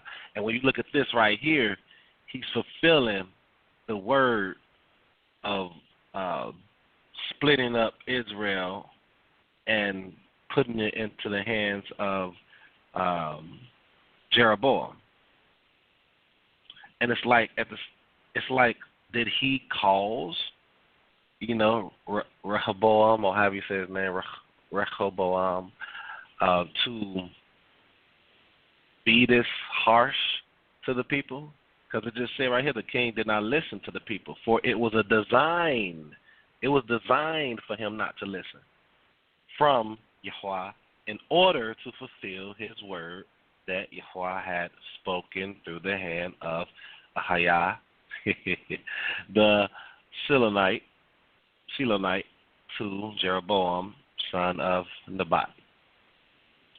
What's y'all take on that right there? Do you see what I'm saying about the I'm comparing it to the whole Pharaoh? Yeah, I see what you're doing. Yeah, I see that. I mean that's been consistent even with with Dawid, how he used Dawid's son to fulfill, the sword being in his house, and it's just a constant thing. So like, I see that. As far as me, yeah, I that agree goes back with that. It's something I've been saying. Oh, sorry. I thought you wanted my... No, go ahead. Go ahead. I totally agree. It's something that, like, basically I've been kind of seeing, even from then, just the wording. When we started back, I was like, man, it seems he hardened his heart. But what I would constantly say is the Most High's influence. You know what I'm saying? Like, it's like he'll make something sound real good or put something in front of you that he know you about to run with. You know what I'm saying? He didn't make you do it, but that influence was strong enough, or that word was real good. You know what I'm saying, to him, just like like he said, the instances with Dawid. But I'm trying to think of the specific instance where he was like, the advice sounded real good, so he ran with the other people's advice. Like Joab had gave the advice, and then when he ran with somebody else's advice, I can't think of the name right now. But that advice that he took kind of set in motion everything else that happened. And like, so he's using people to complete his word. You know what I'm saying? And that's what I see, because I don't want to get away from the free will thing. I don't want to make it seem like people is robots, but I sure enough am seeing that he using people. I don't know, like okay, that's like we say we could have the heart of the Most High or the mind of the Most High, or he inflicts his wisdom into people for his judgment, right? Let's just go with that, right? So we know that he does that. You know what I'm saying? So why wouldn't it be the other way around too? Why wouldn't he put it in somebody's mind, something that is favorable to him, but it's not like good advice? I got an analogy. Yeah, go ahead with your analogy, because it's probably better than what I'm saying. Rat trap, cheese on it, peanut butter, whatever you want to put on it. I didn't kill this mouse. the mouse died because he went on the mouse trap trying to eat the cheese. Now, I set it up, but technically, I didn't track the mouse down and beat him to death and kill him. But I set it up for the kill and just watched it happen. Is that good? He went with his own desire. Right, because I know what your heart really wants. I know what your heart really wants. I know in your heart, you really want some peanut butter or some cheese or whatever. You going to smell it. You can't help it. You put your little nose on it, pat. You know what I mean? Like, that's perfect.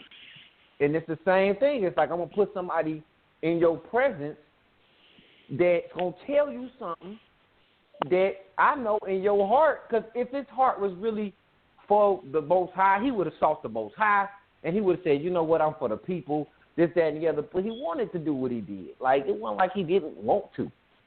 You know what I'm saying? Right. That's my thought about him wanting. His heart was not for the Most High. I got one last thing to bring out, y'all, and then I'm done. When you go down to verse 25, I'm going to read from 25 to 28. Well, actually, to 30, because this is ridiculous. We are lost and goofy people, period. I just want to say that. Verse 25. Jeroboam built up Shechem in the mountain of Ephraim and dwelled in it. Then he left there and built Penuel. Jeroboam then thought, now the kingship may revert to the house of David.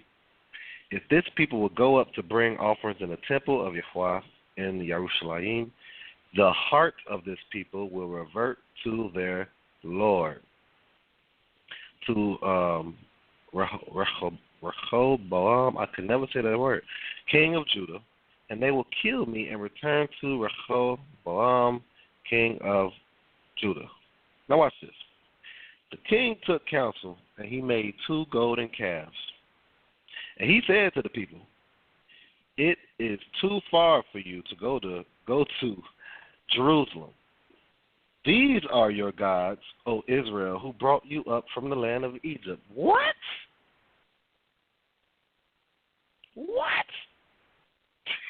What just happened, man?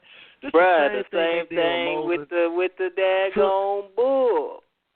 What? With the calves or whatever what you Aaron want to did. say. Yes. You wanted to say when Moses went up, since he was taking too long, and the people was getting very, impatient. Give me y'all earrings. I'm going to make this calf, and this is Yahweh who brought y'all out of Egypt. Wait a minute. Huh? So this man just did the same thing. It said he placed the one in Bethel and the other in Dan. This matter became a sin, and the people traveled all the way to Dan to worship before one of them. So I'm done right there because, you can read up to 32. That's a good one to read up to as well. But I just wanted to bring that out, and I want to know everyone's thoughts because that kind of really. Man, this is where nothing else really matters in this chapter. That's what we seeing. Hold on, watch this, bro. Watch this, and you know I'm serious when I say bro. So let me say this last part. This reminds me, and I'm gonna go for it a little bit. When we look at this, we keep trying to replace we keep trying to replace the Father for everybody, y'all. Look what he just did. We are replacing the Father with everybody. And yes, I'm talking about his own. He said, ooh. We are replacing the Father with everyone. Consistently we have seen this. We just seen it. They said that now watch this. I got one last thing to add to this. I got one last thing to add and I'm done. They just said, well, he just said, I promise you this is the last thing. He just said, watch this. He said that these are the calves that took you out of Egypt. If you really think about today, right now, y'all, I'm talking to people on Facebook to the point. Hold up. You what? said these are the calves. I'm sorry. Say that again, bruh. You threw the calves in there. My bad. that what you meant to say? My train of thought is about to be gone. Let me finish, man.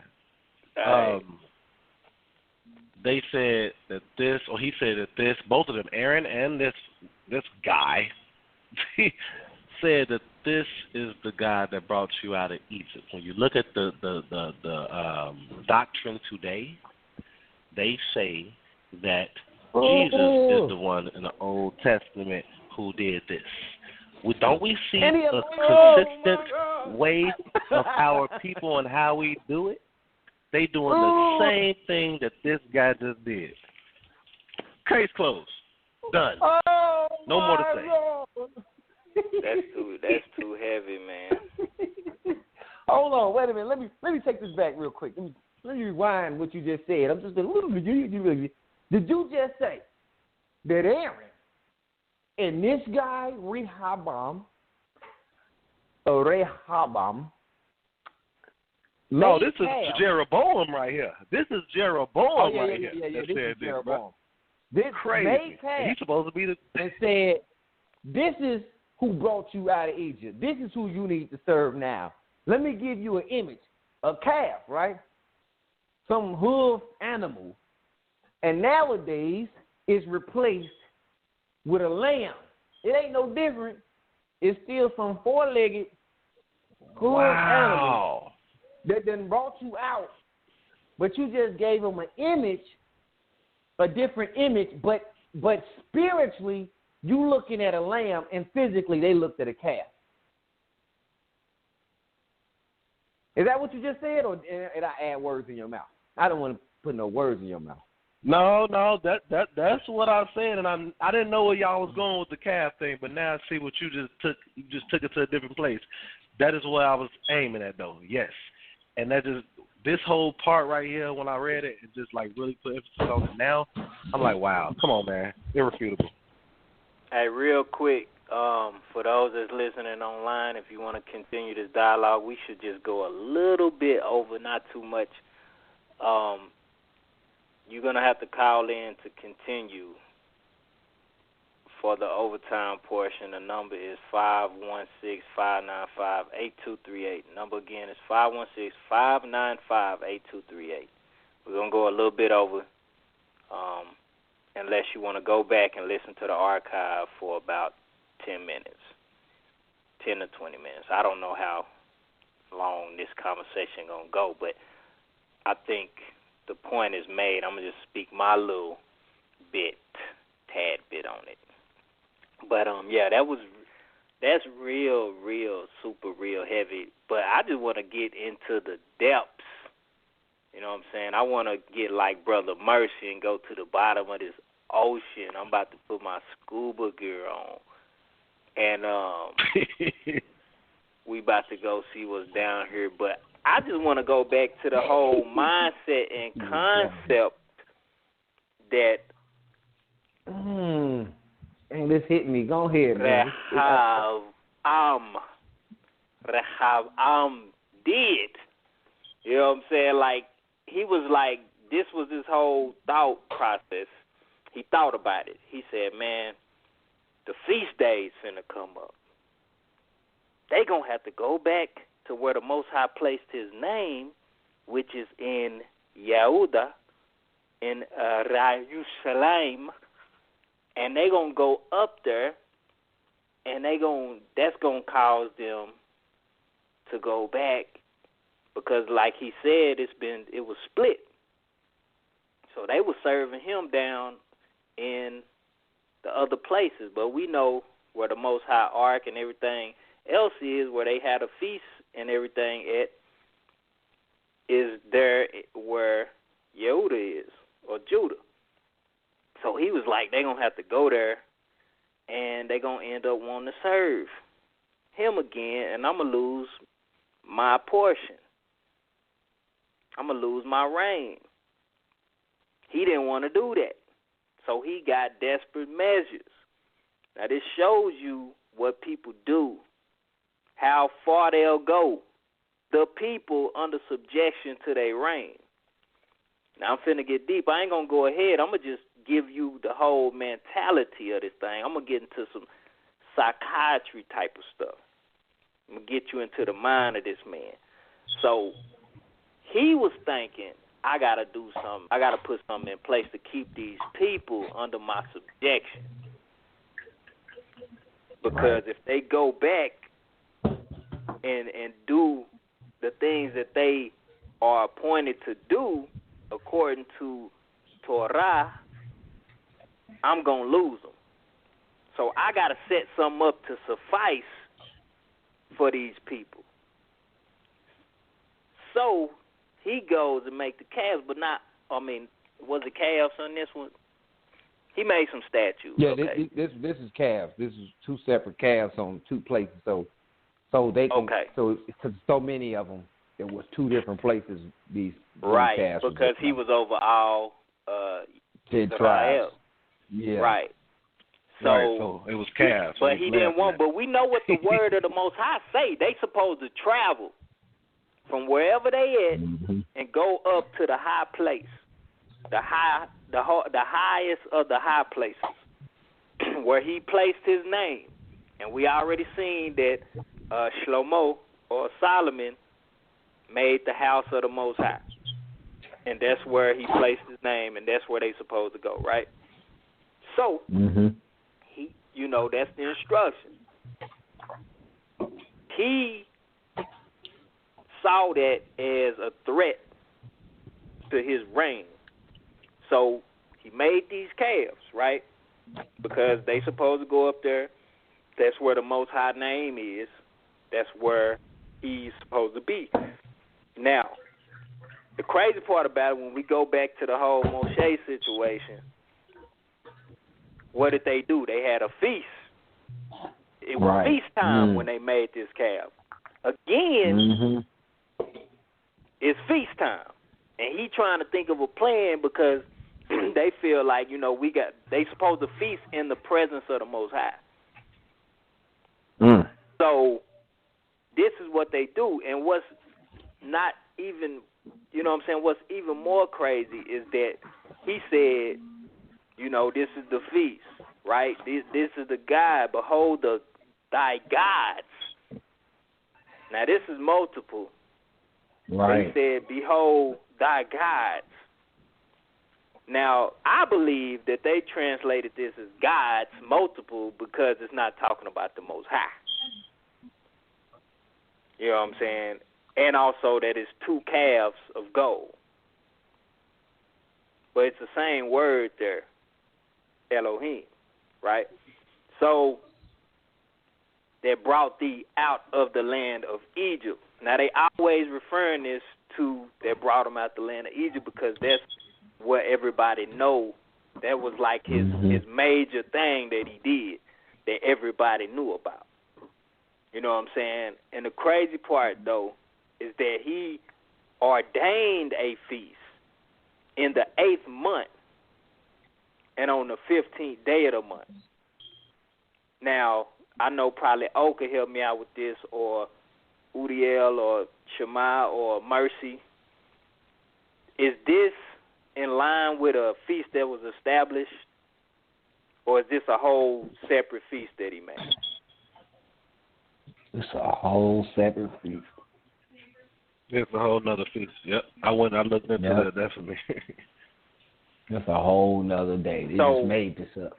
Yeah, if you keep looking, it say, like unto the feast that is in Judah, and he offered upon the altar, right? So it's like the feast. It ain't the feast that is supposed to be in Judah. It's like the feast. Now, I don't like to jump forward, but if I could think about it, it's a couple of feasts that they try to make like other feasts to suffice for the feast you're supposed to be doing. Yeah. The festival you're supposed to be partaking in. They made something like it to suffice and gave you a God. To suffice it too. To suffice the Most High. And that's how I'm gonna end it right there. I'm so glad you ended because I'm double dutched right up in this thing too. So peep game, though. Everything happens because people are impatient, though. You dig what I'm saying? Everything happens because of impatience on waiting on the Most High word. They went up, so the first time Moses go up, they waiting, right? Then they're like, what's going on, right? So now you go fast forward to this instance. This dude already had a word of the Most High that came to him personally through the prophet and confirmed. Like y'all said, it wasn't just it came out, it was confirmed. They said you're going to be king, now you're king, bruh. You have it. He told you this, and the Most High said, as long as you walk in my ways, I got you. So giving you the same stipulation that he gave to the man before you and the man before him. Okay? He ain't giving you no different rules. So you get anxious, nervous, you don't have no faith in what the Most High say, so you decide to implement some things in place of so that they won't go down and be deterred.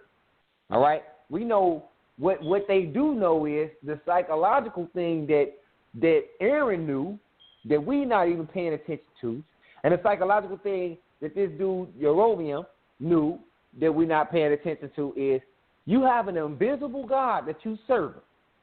If I can give you an image, it seems more powerful to serve something that you can see than things that you cannot see. Because that was the biggest thing with the Most High. You finna go into the land and you about to see that they got Asherah poles, they got blah, blah, blah. They got things set up that you going to see and they going to say, this is their God. He said, don't be tempted to do that and don't do to me like they do to their God. Because that's an abomination. I'm invisible. You cannot make the form of me. You cannot. I don't want you to. Do not make any graven images. You're going to break one of the 10 commandments that's sitting inside of the ark. But he knows that is a very powerful tool to say, this is your God. This is who brought you up. This is what he looks like. It attracts you to it, okay? Because it's hard, your imagination wants to imagine some type of form, all right?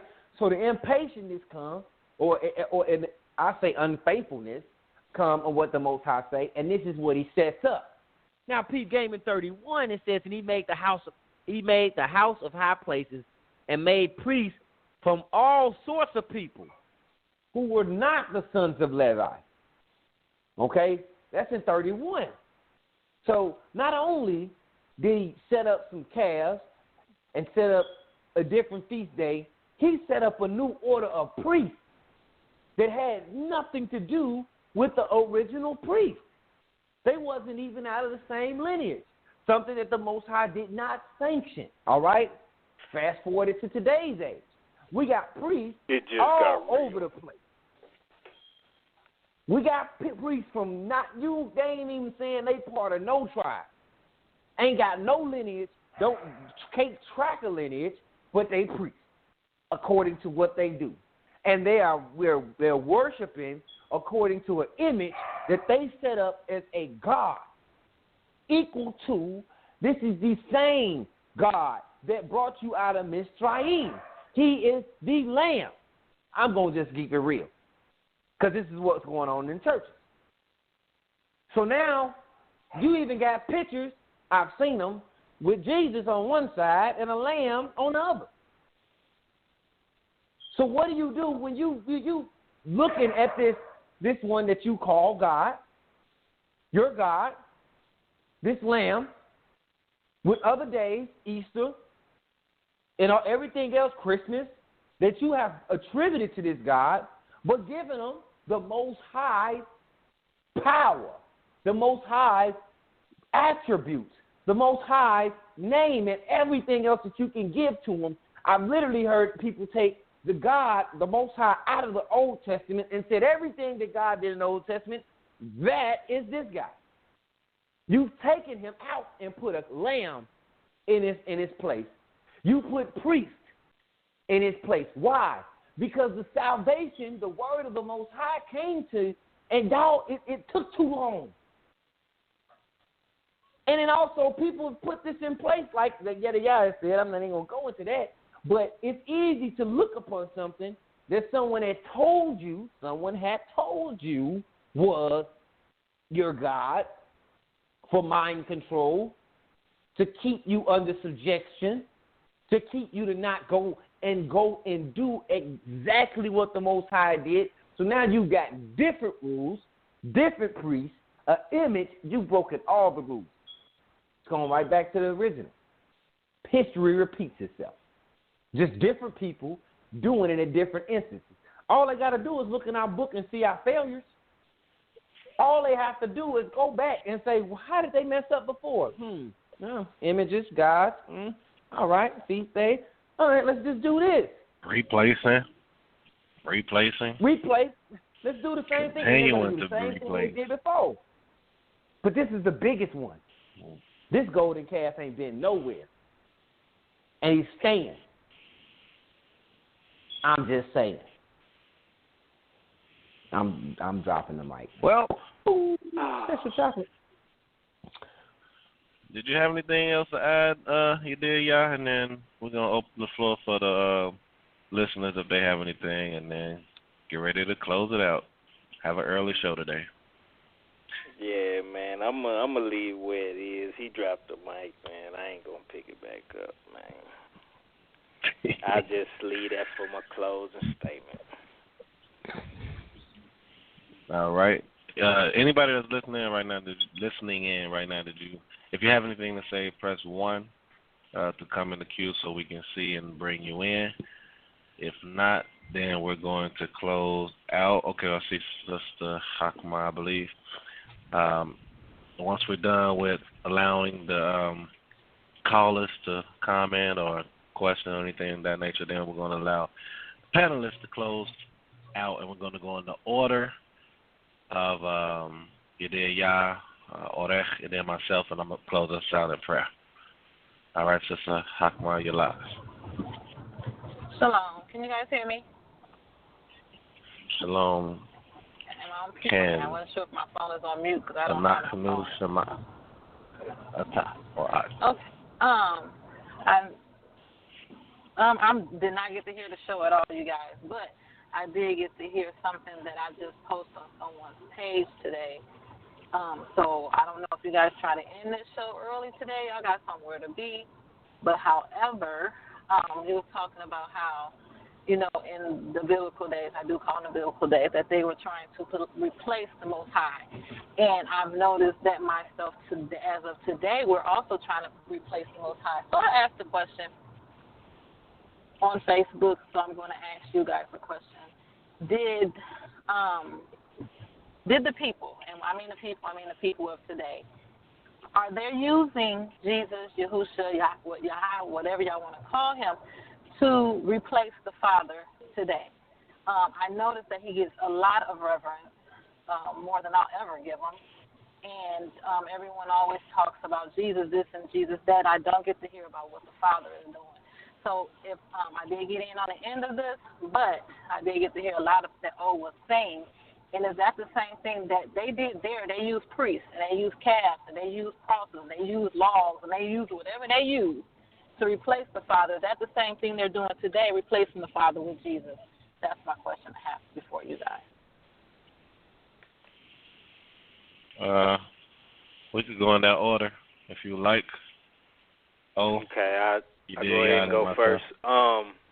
So I don't know exactly where you came in at, but you said you heard So it was a sequence. Shema went first. Shook him, rattled him, you know what I'm saying? Dropped him, but he tried to get back up, so I came in and worked him out. Did a straight arm bar, snapped that thing. And then O just came over the top and just mutilated that thing. So pretty much all together, we beat up the point that yes, and this is a constant thing that we've been seeing in context. What the people did, they kept using things to replace the Most High. and saying that this is what they use. This is actually who the Most High is. This is actually who brought you out of Egypt is the reference that they love to use, because that was their glory day. You know what I'm saying? That signified the greatness of their Elohim, according to what he did in Mitzrayim. So, but we wouldn't necessarily say that. We would just say that, well, this is God. But as you say, since we on Jesus, I didn't really want to go here, but we here, so I might as well just be here. So, because you asked about Yahusha, Yahushua, whatever you want to call them, as you said. So I'm going to just address that. I'm going to, address it because that's what you asked. Yeah, so what we're saying, what we see is that possibly this, well, not even possibly, this is what's going on right now. And we have replaced the Most High. Like you said, nobody really talks about the Most High. They say this name is above all names in the heaven and in the earth. You know what I'm saying? And that was something that we saw a problem with, you know what I'm saying, earlier. And now, you know what I'm saying, as we going through this thing contextually, we seeing that this has always been an issue. You know what I'm saying, that people would come and replace the Most High and then say, this is the God. Like that's one of the biggest indicators, I feel, that anybody can give when they say that this is the God that brought you out of Egypt. Basically, when that today, what I hear that's equivalent to that statement, and this is going to be my last words, that's equivalent to that statement is when they say, this is the God of the Old Testament. I'm done.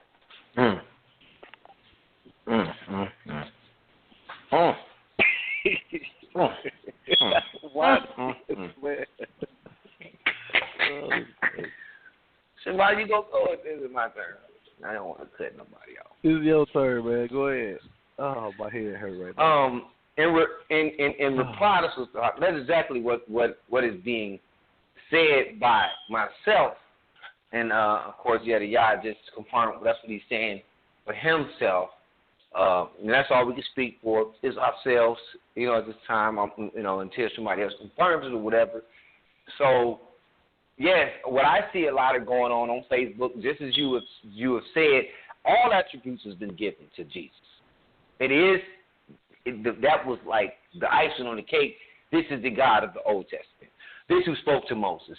This who did this. If that's the person who spoke to Moses, that's the person who brought him out.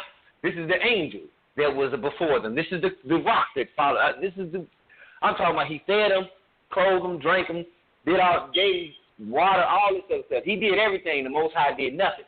But set up himself to do it. It makes no sense as I started to speak it like this, but yet and still, I'm not going to go there. What I'm saying is, it's an image. Now you have an image. You know what his hair looks like. You know what his skin looks like. Some people have actually seen him walk the earth and do things. We have attributes of him because of a couple of words that is placed in there to implicate or imply this. We go far with it and we say, this is God. And a lot of people say, this is God. If you don't reverence this person, you spit in God's face. Period. There's nothing else that can be done. You going to hell, blasphemy. You know what I'm saying? I mean, but even if I use, I'm not even going to go there, but I can use the New Testament to destroy even that thought process. But even with those people which you try to use the New Testament to destroy the fact that he never said he was God, they would go and say, well, you don't understand these mysteries. It's because you've given them something in place of. It's because you've taken and you've made an image. It's because you've given feast days. You've given new rules. I say this all the time. That is not my belief. What I mean by that is even the belief of the Old Testament. Up until this point, without any preconceived notions, without having any thought process of anything, the Bible up until this point, what we've been reading, has given us no evidence that it is more than one Elohim. Not at all. Okay? It would be a mystery, and I would have to place things together to say, well, look at this and look at this. Nothing clear-cut. The Most High said, I am one. We've shown in the previous couple chapters that Solomon said there is one. They didn't say one is to be two. He didn't say three to be one. Didn't say none of that. It gives no implication of anybody else but the Most High, and that he's a jealous Most High. But fast forward, this is why I said everybody shouldn't even be reading the Bible. This is probably the worst thing they could ever do was give the Bible to everybody. Because now we got all kind of stuff. This is why people that was ordained by the Most High sat up and read and told you what the Most High said. That might feel to some people dangerous. But if these people was ordained out of the lineage and confirmed through the signs that he had put in place, then we might have to trust the Most High on what was actually said. But everybody's getting access to this word, and that's somewhat a great thing. But everybody has an interpretation. And interpretation is starting to, as I'm starting to see, take the Most High, Yahweh, however you want to go, the Tetragrammaton, it's taking him out of the book. It's getting worse and worse as generations go on. I hear more and more about a man that walks the earth than I do about the Most High that nobody is able to compare or see or any of these things, you know? So, yes, it's the same thing. It's just that we've changed the game. We've made it a hybrid. We've injected the drugs into the calf, and this calf done stood up, grew legs, and walked around. Man, I'm sorry. Can I say something real quick? Yeah, go ahead. Shema, I'm sorry, man. Please forgive me. I have sinned against thee. But seriously, what you just said when you said that hybrid, that's cold right there, because this the cold part about it. Took an image, right, but then replaced it. How do you replace an invisible God? Like, you done took it spiritual, though, because they had physical things that they worship, as we seen the physical calves, right? The Most High, nobody could see the Most High, right? They took the image that was a man on the earth and transferred them to the spiritual side as if we need another invisible God. I'm done.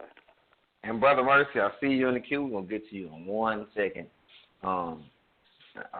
Make sure the Sister Akmal's question is for the answer by the 3 panel members. I'm going to rest right there because, to be honest with you, I'm finna start making videos. I'm finna come out. I'm finna be the man. I'm telling you, I might make one after we get out this phone. Shema, I'll give the floor to you, and you know what I'm saying. Then we can go in that order. I'm done for right now. All right. Well, I'm just going to answer the question real simple because they said all that could be said. Yes, replaced. That's what we see. You know, y'all know my belief. Y'all know what I think and what I feel. A lot of you listeners out there might not, and that'll be revealed at a later date. But long story short, yes, we see the same thing we saw with the Moses, and we see it now. We're making him, putting everybody else before my God, and I can't allow that. So anyway, I'm done. Do you have anything extra, Sister Hakma, before you said? Let go ahead. I'm sorry. What I say? No, I don't have anything else. Thank you. You said, my God, and I'm so glad you kind of said that. It had a point in the one chapter that Jedediah did about the truth. She said, Elohim, your God.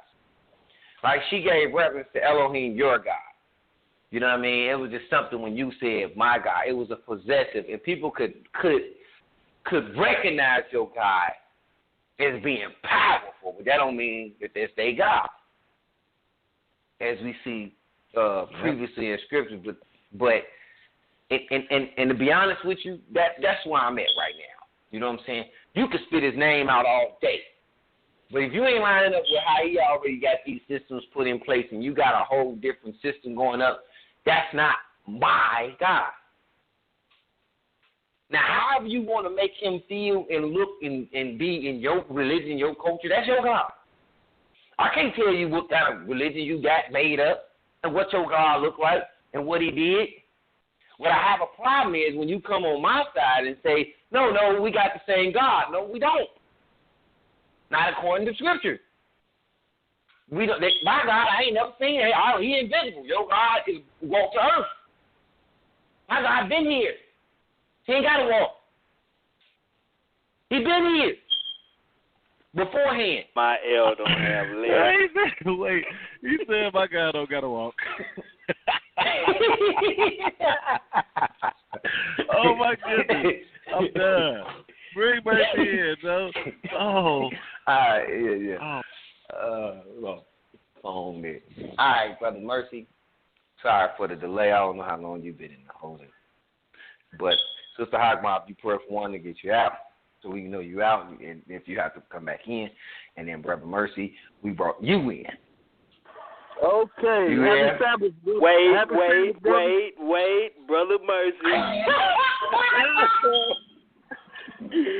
Wait, before you speak, brother, you know the drill. All right. All right, everybody, welcome to his Talk One's Talk Radio, the reset button, Submarine Mercy. All right, go ahead, brother. Hold on, Brother Mercy. Before he finished, he didn't give you a proper introduction. This brother here goes deep. I'm talking about, you know, the people under the stairs. He's under the people that's under the stairs with his beat. You gotta have scuba gear, and nobody's ever been down here with these mermaids. All right, the Titanic stopped sinking, but Brother Mercy is about to go. Okay, now he has a show, ladies and gentlemen. It comes on Thursdays, late Eastern Standard Time. I'll let him introduce that. And please, y'all get a warmest welcome that you ever could have given to a person. Brother Mercy,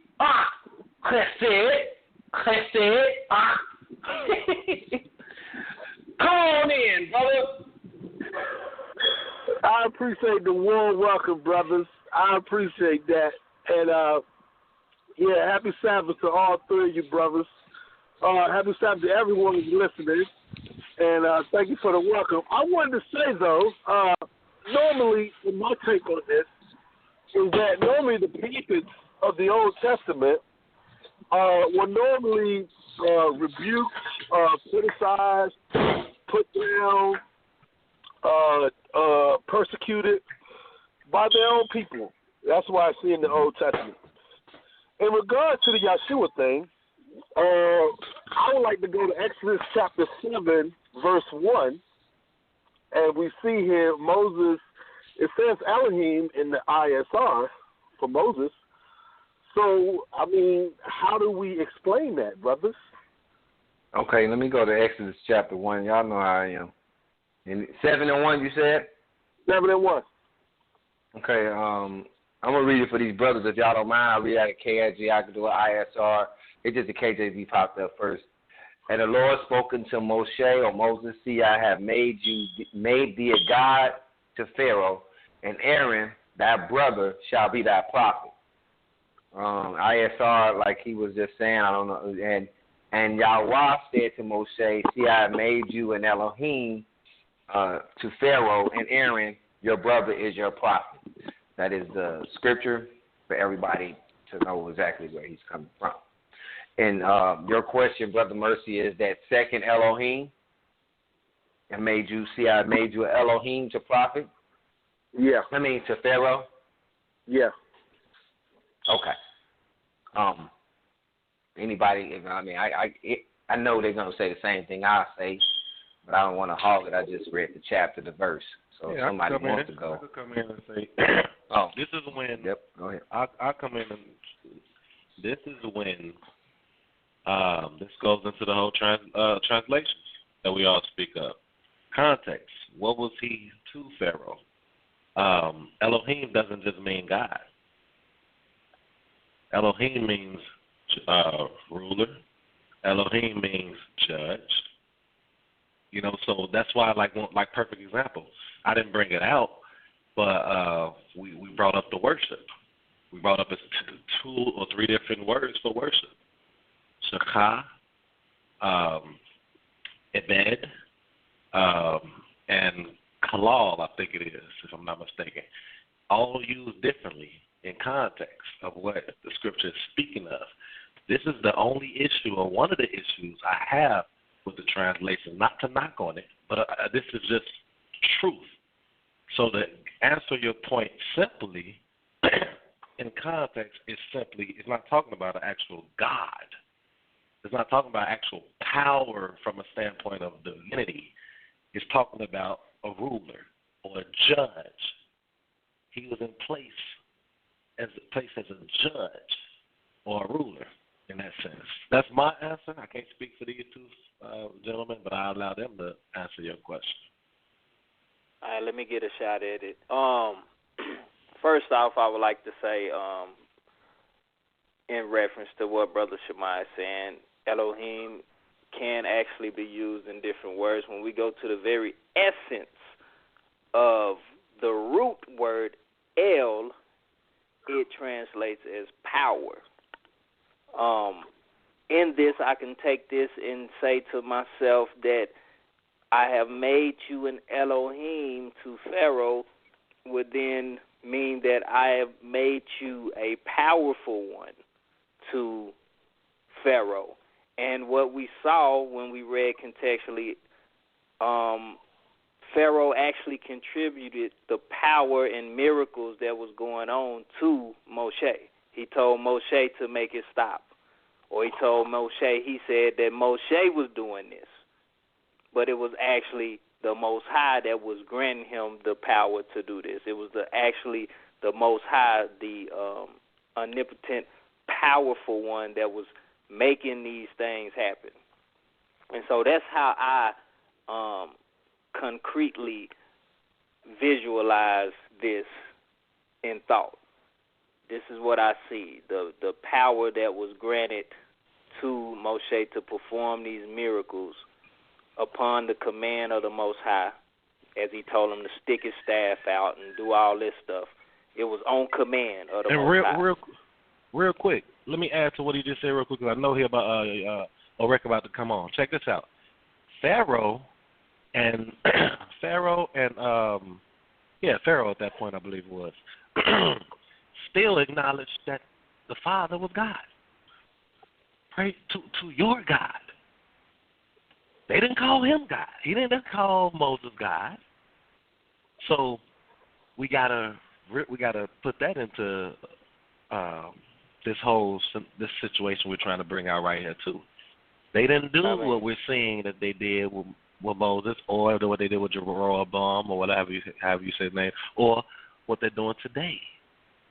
They still knew he still knew who God was. He didn't call Moses God. But go ahead. I just want to add that. Right. Very good point, brother. All right, so, and then the second thing I want to say, okay, that's my breakdown of the word Elohim being used right there in a concrete thought.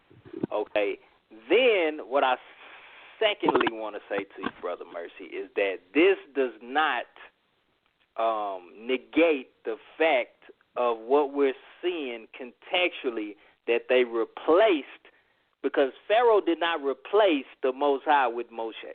So yep. I don't think this is if that's what you're trying to imply, the glove don't fit there. So I don't understand the relevance of the point that we're making of replacing the Most High as the Most High.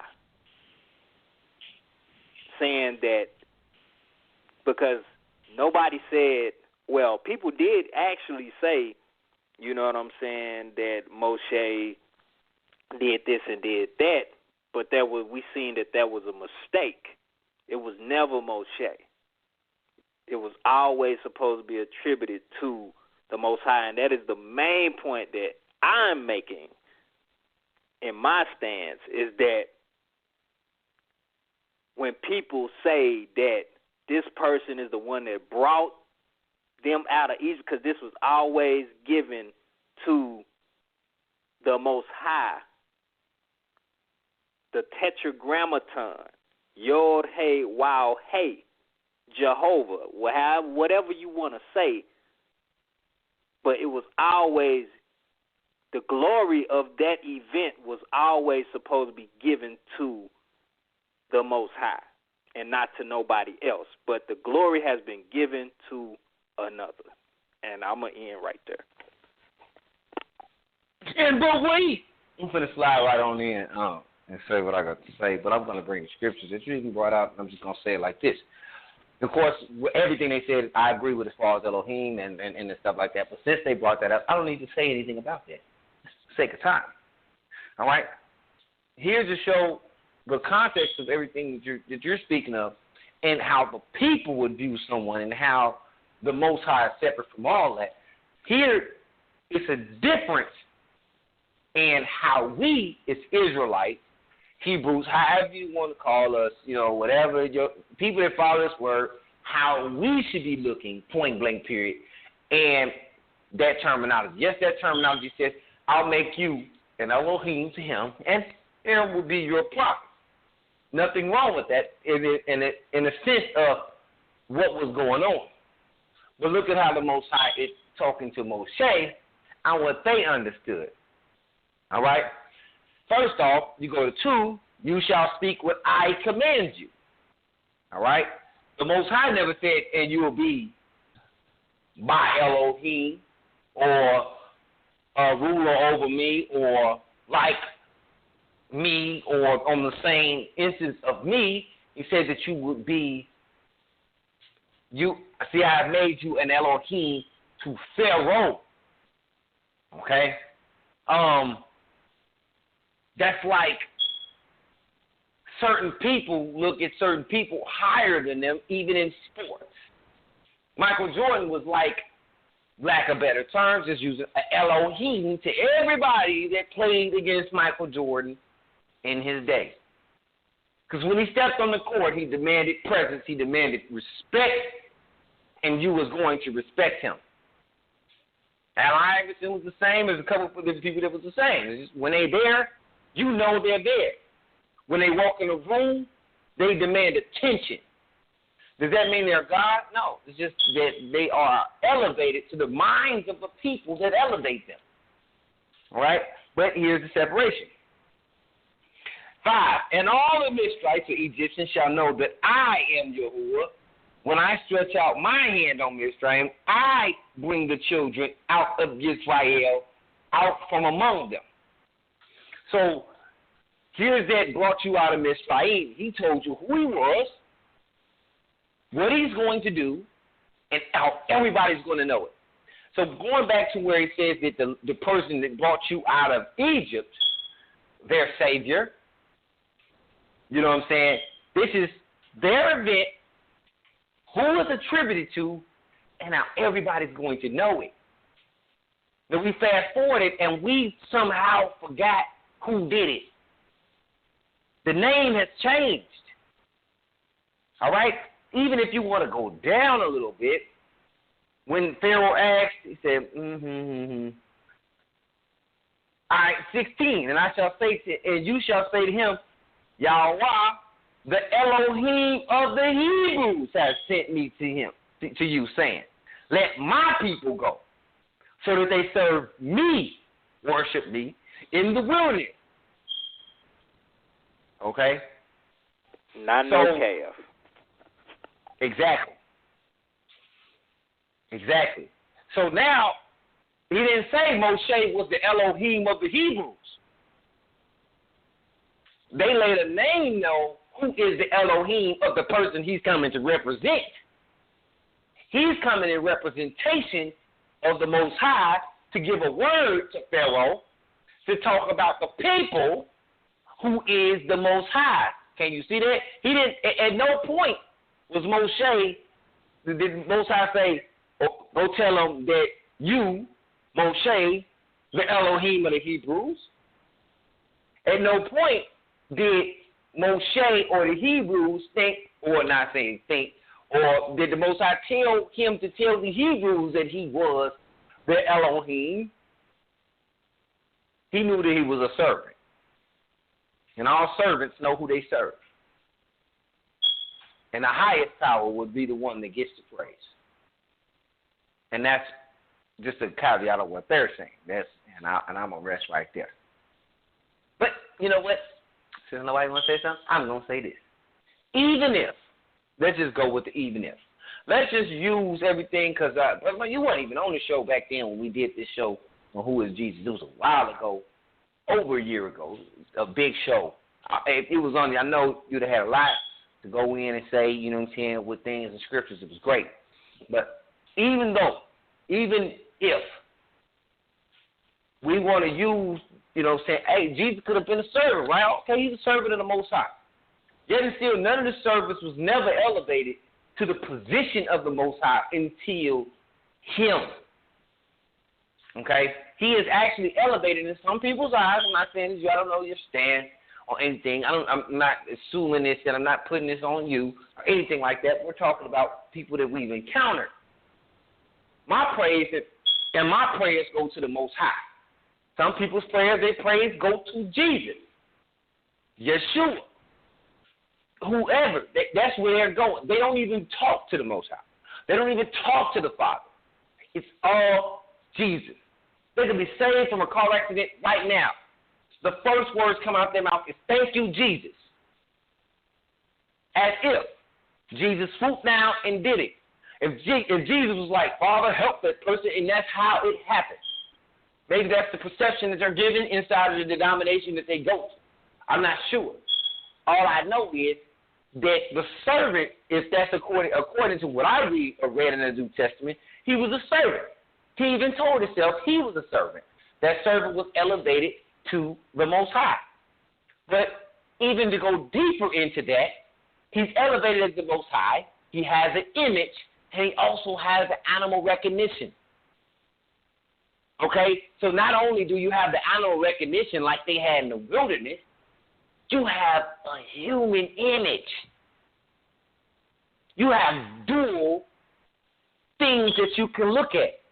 You have the pictures of the black people. On that too, because you talk about the lamb, but also what we didn't hit in context of this before we even got to Jeroboam, when Solomon was doing his idolatry, it said that he had made some lions around his throne, and that was considered idolatry too.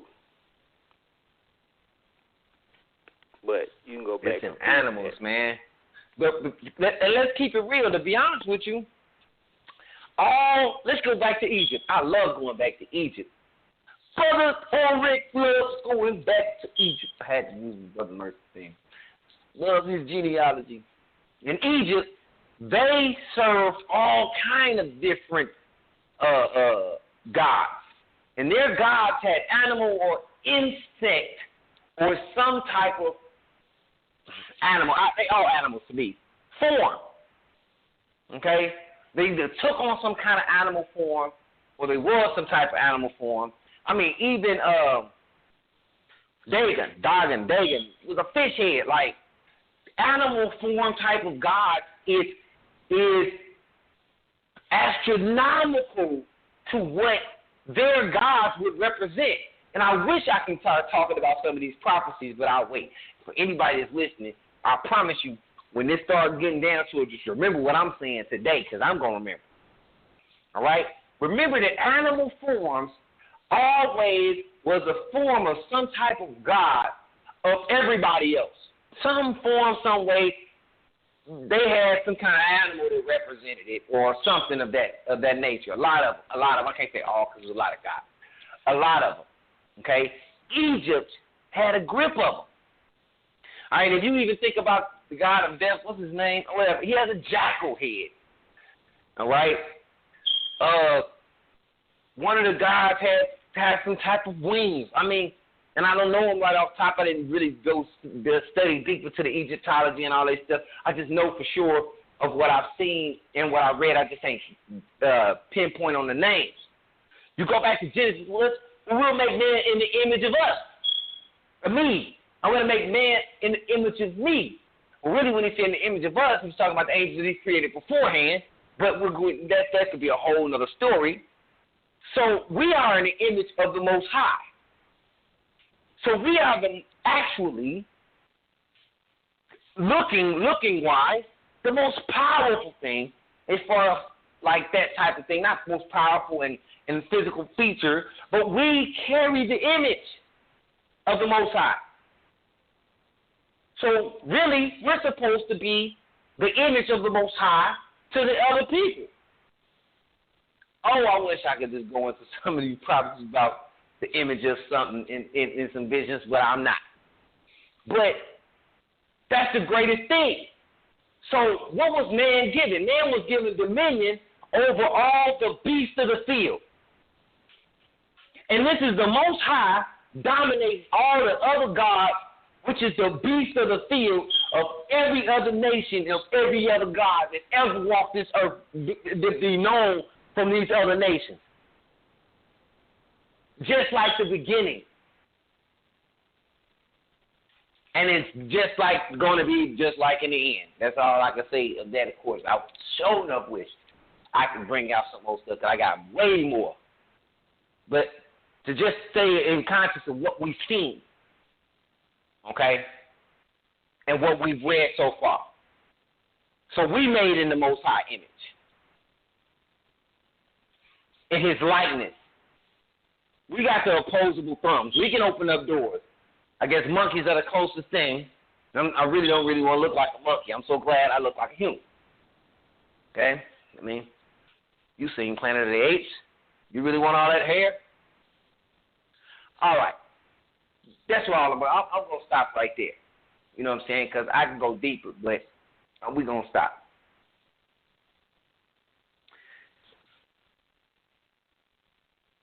I wanted to say, though,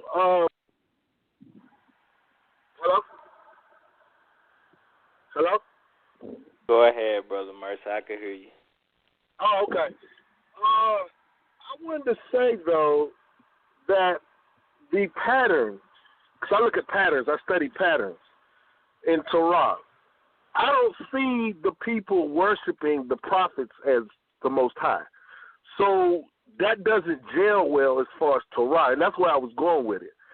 As far as replacing the Most High with the prophets, I don't see that going on. I see them putting down the prophets. I see them persecuting the prophets. I see them not listening to the prophets, but them calling the prophets the Most High, I don't see that going on anywhere in the Old Testament, even with Moshe.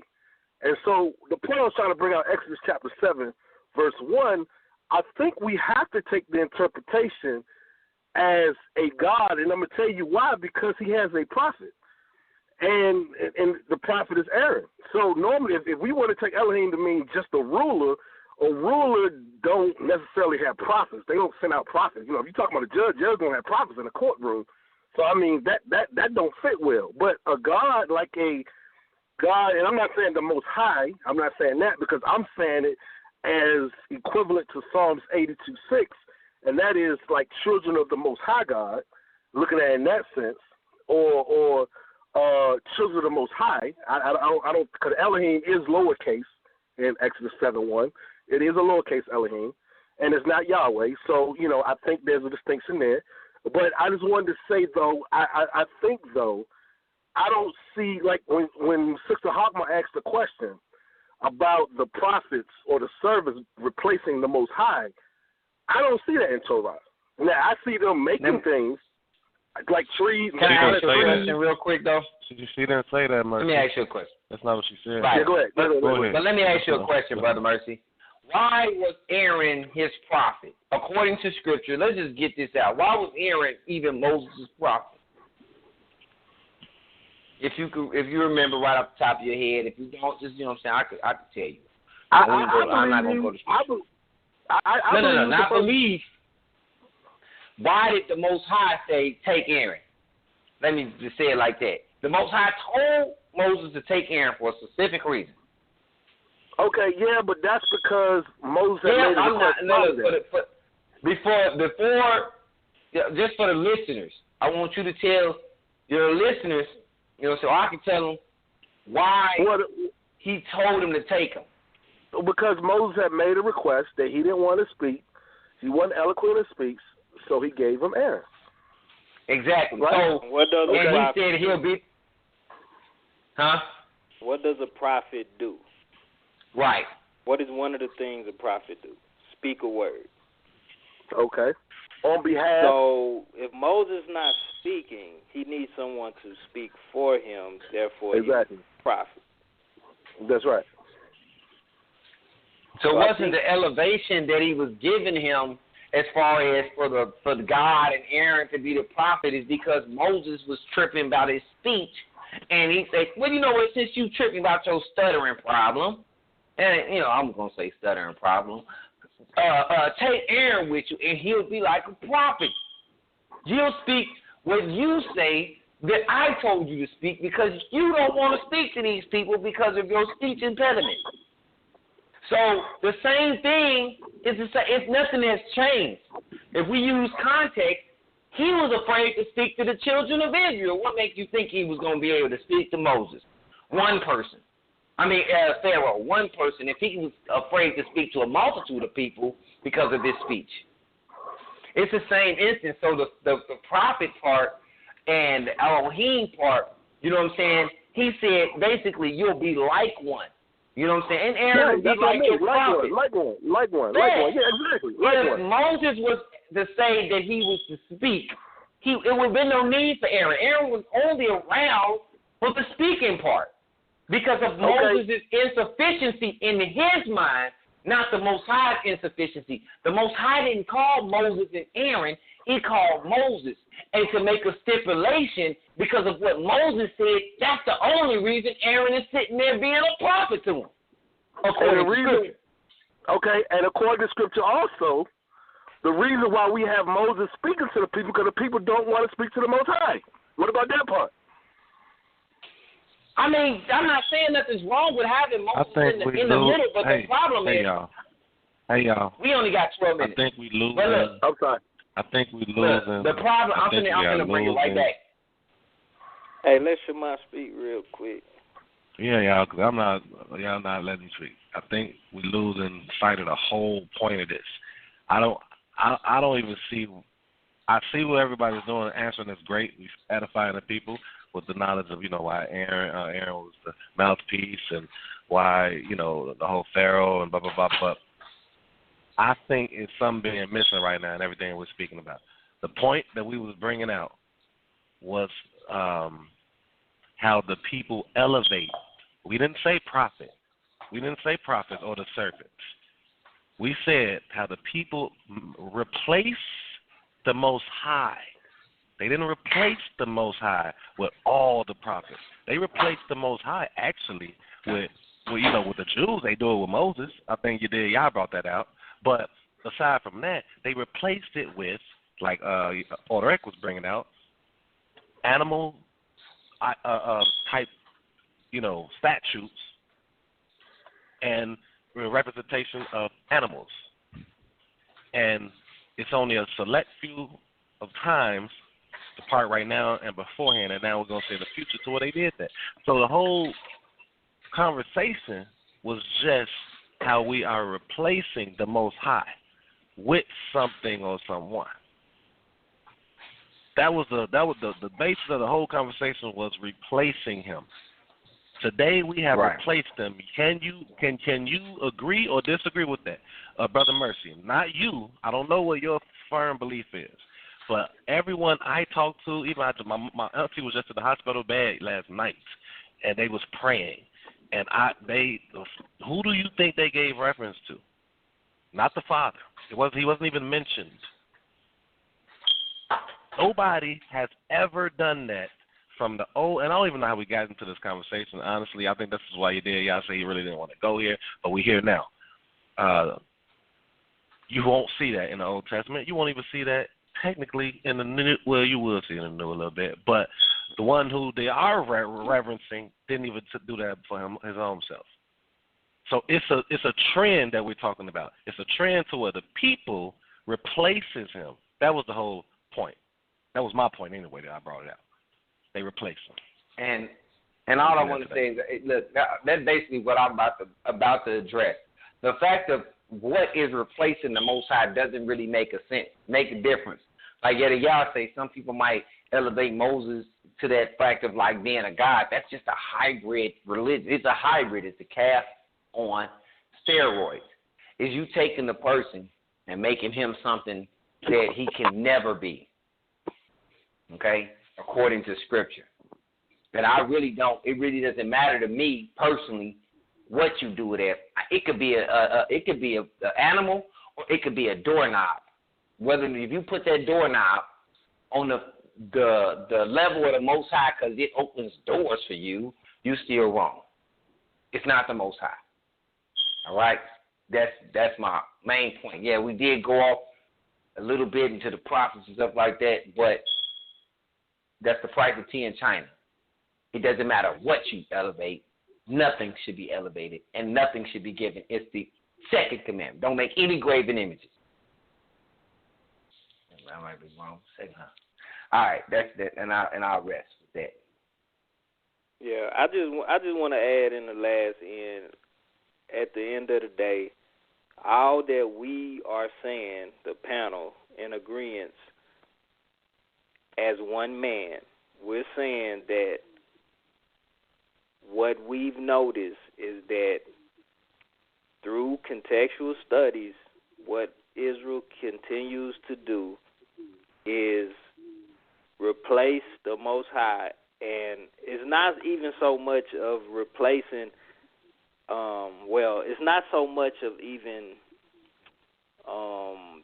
giving reverence to something or calling it a God. I mean, God is a loose term. I mean, people in New York over there, where you at, Brother Mercer, they call each other God. You know what I'm saying? In slang. So, I mean, that word does not bother me. I mean, anybody can be called a God. I don't care about that. But the thing is, what we're talking about, what we see is when a person or a animal or anything, I don't care if it's an angel or whatever you want to say, when you get to saying that that is the person that brought the children of Israel out of Egypt, that's when it goes into this context. And saying that this is your God, the God that brought you out of Egypt. We only read of one name that brought them out of Egypt before Moses even went. The name was given of who that was. And to change the power, the deity that brought them out is the pattern that we're seeing. And that's all I believe that we are saying. And so what we would want is the answer what I want is the answer, Brother Shema question, the answer to Brother Shema's question that he asked you. Do you agree or you don't agree? It's fine if you don't agree with that. That's cool. We still love you. You still submarine mercy in my book. But we just see differently in that. You want me to answer the question or? Yeah. Oh, okay. Please. I disagree. I'm gonna tell you where I disagree at. I disagree with. I think everything matters in Torah, and I think it matters what you're replacing it with, because to me that shows you're not the original people. Because the original people never placed the prophets in that regard. So for you to do that, it shows that you're not really, because a lot of people are claiming to be those people that we're reading about. So I think it shows they're not a part of those people. Because those people never held the prophets in high regard. That's just my opinion. So if you to put a prophet and replace him with the Most High, I don't think that follows the logic of Torah, and I don't think that follows the culture of the people back then. That's the only point I was trying to make. So. Okay, so for a statement, for somebody to say that Jesus, okay, we're going to deal with Jesus, that Jesus is, or Yeshua, is the God of the Old Testament. Is that a true or false statement in your book, Brother Mercy? I believe he's the Son of God. Brother Mercy, yes or no? Yay or nay? If somebody say, Brother Mercy, Brother Mercy, Jesus is the God of the Old Testament, is that person lying to you, or are they telling the truth? I believe he's the Son of God. I'm just going to answer that way. Wow, you can't. Okay. Let's close the show, man. I'm dead. He will not tell you whether all right, we got Old Testament or not. All right. Well, we got 3 minutes left, so go ahead and close us out. You did, Yah, and then I'm going to pray us out because we got 3 minutes left, y'all. Man, I just want to say the show went crazy. You know what I'm saying? It went somewhere I didn't even expect for it to go, but it was a great show, man. And I just want to say, man, Brother Mercy, man, I love you, man. We'll talk. Shalom. I want to say, thank everybody for tuning in the show. Like I always say, I'm never mad about where the show goes. It was some good things brought out, and always when you bring out some stuff like I'm not even gonna lie like this, you gonna always have oppositions. You gonna always people that don't agree. And with that fact, it's like no love lost for Brother Mercy or anybody that disagrees with us. But as we continue to go through contextually, you know what I'm saying, let the scriptures prove what is right and what's wrong. That's all I ask. You know what I'm saying? At this point, we see something, and that's what we're going to go with. But if we see contextually that it proves something else, then that's where we're going. Our point right now isn't to the prove a point or nothing like that. It's only to find out the truth of the matter. And that's why we even addressed this group or even made this show. So with that being said, shalom. I love you all. And like I say, no love lost. And this is not to sway anybody's thoughts. This is just us in real life, So, y'all have a good rest of your Shabbat. Thank everyone for tuning in. I hope you got something out of the show. I just want to close down in prayer. Father God, we thank you for allowing us to fellowship again this Shabbat. We ask that you cover those that were not able to make it or not able to tune in. We ask that you open the minds of those that listen to the show later and help them to get a better understanding of the scriptures and to realize that you, Father, that our God is one. And we ask these things in your holy name. We pray. Amen.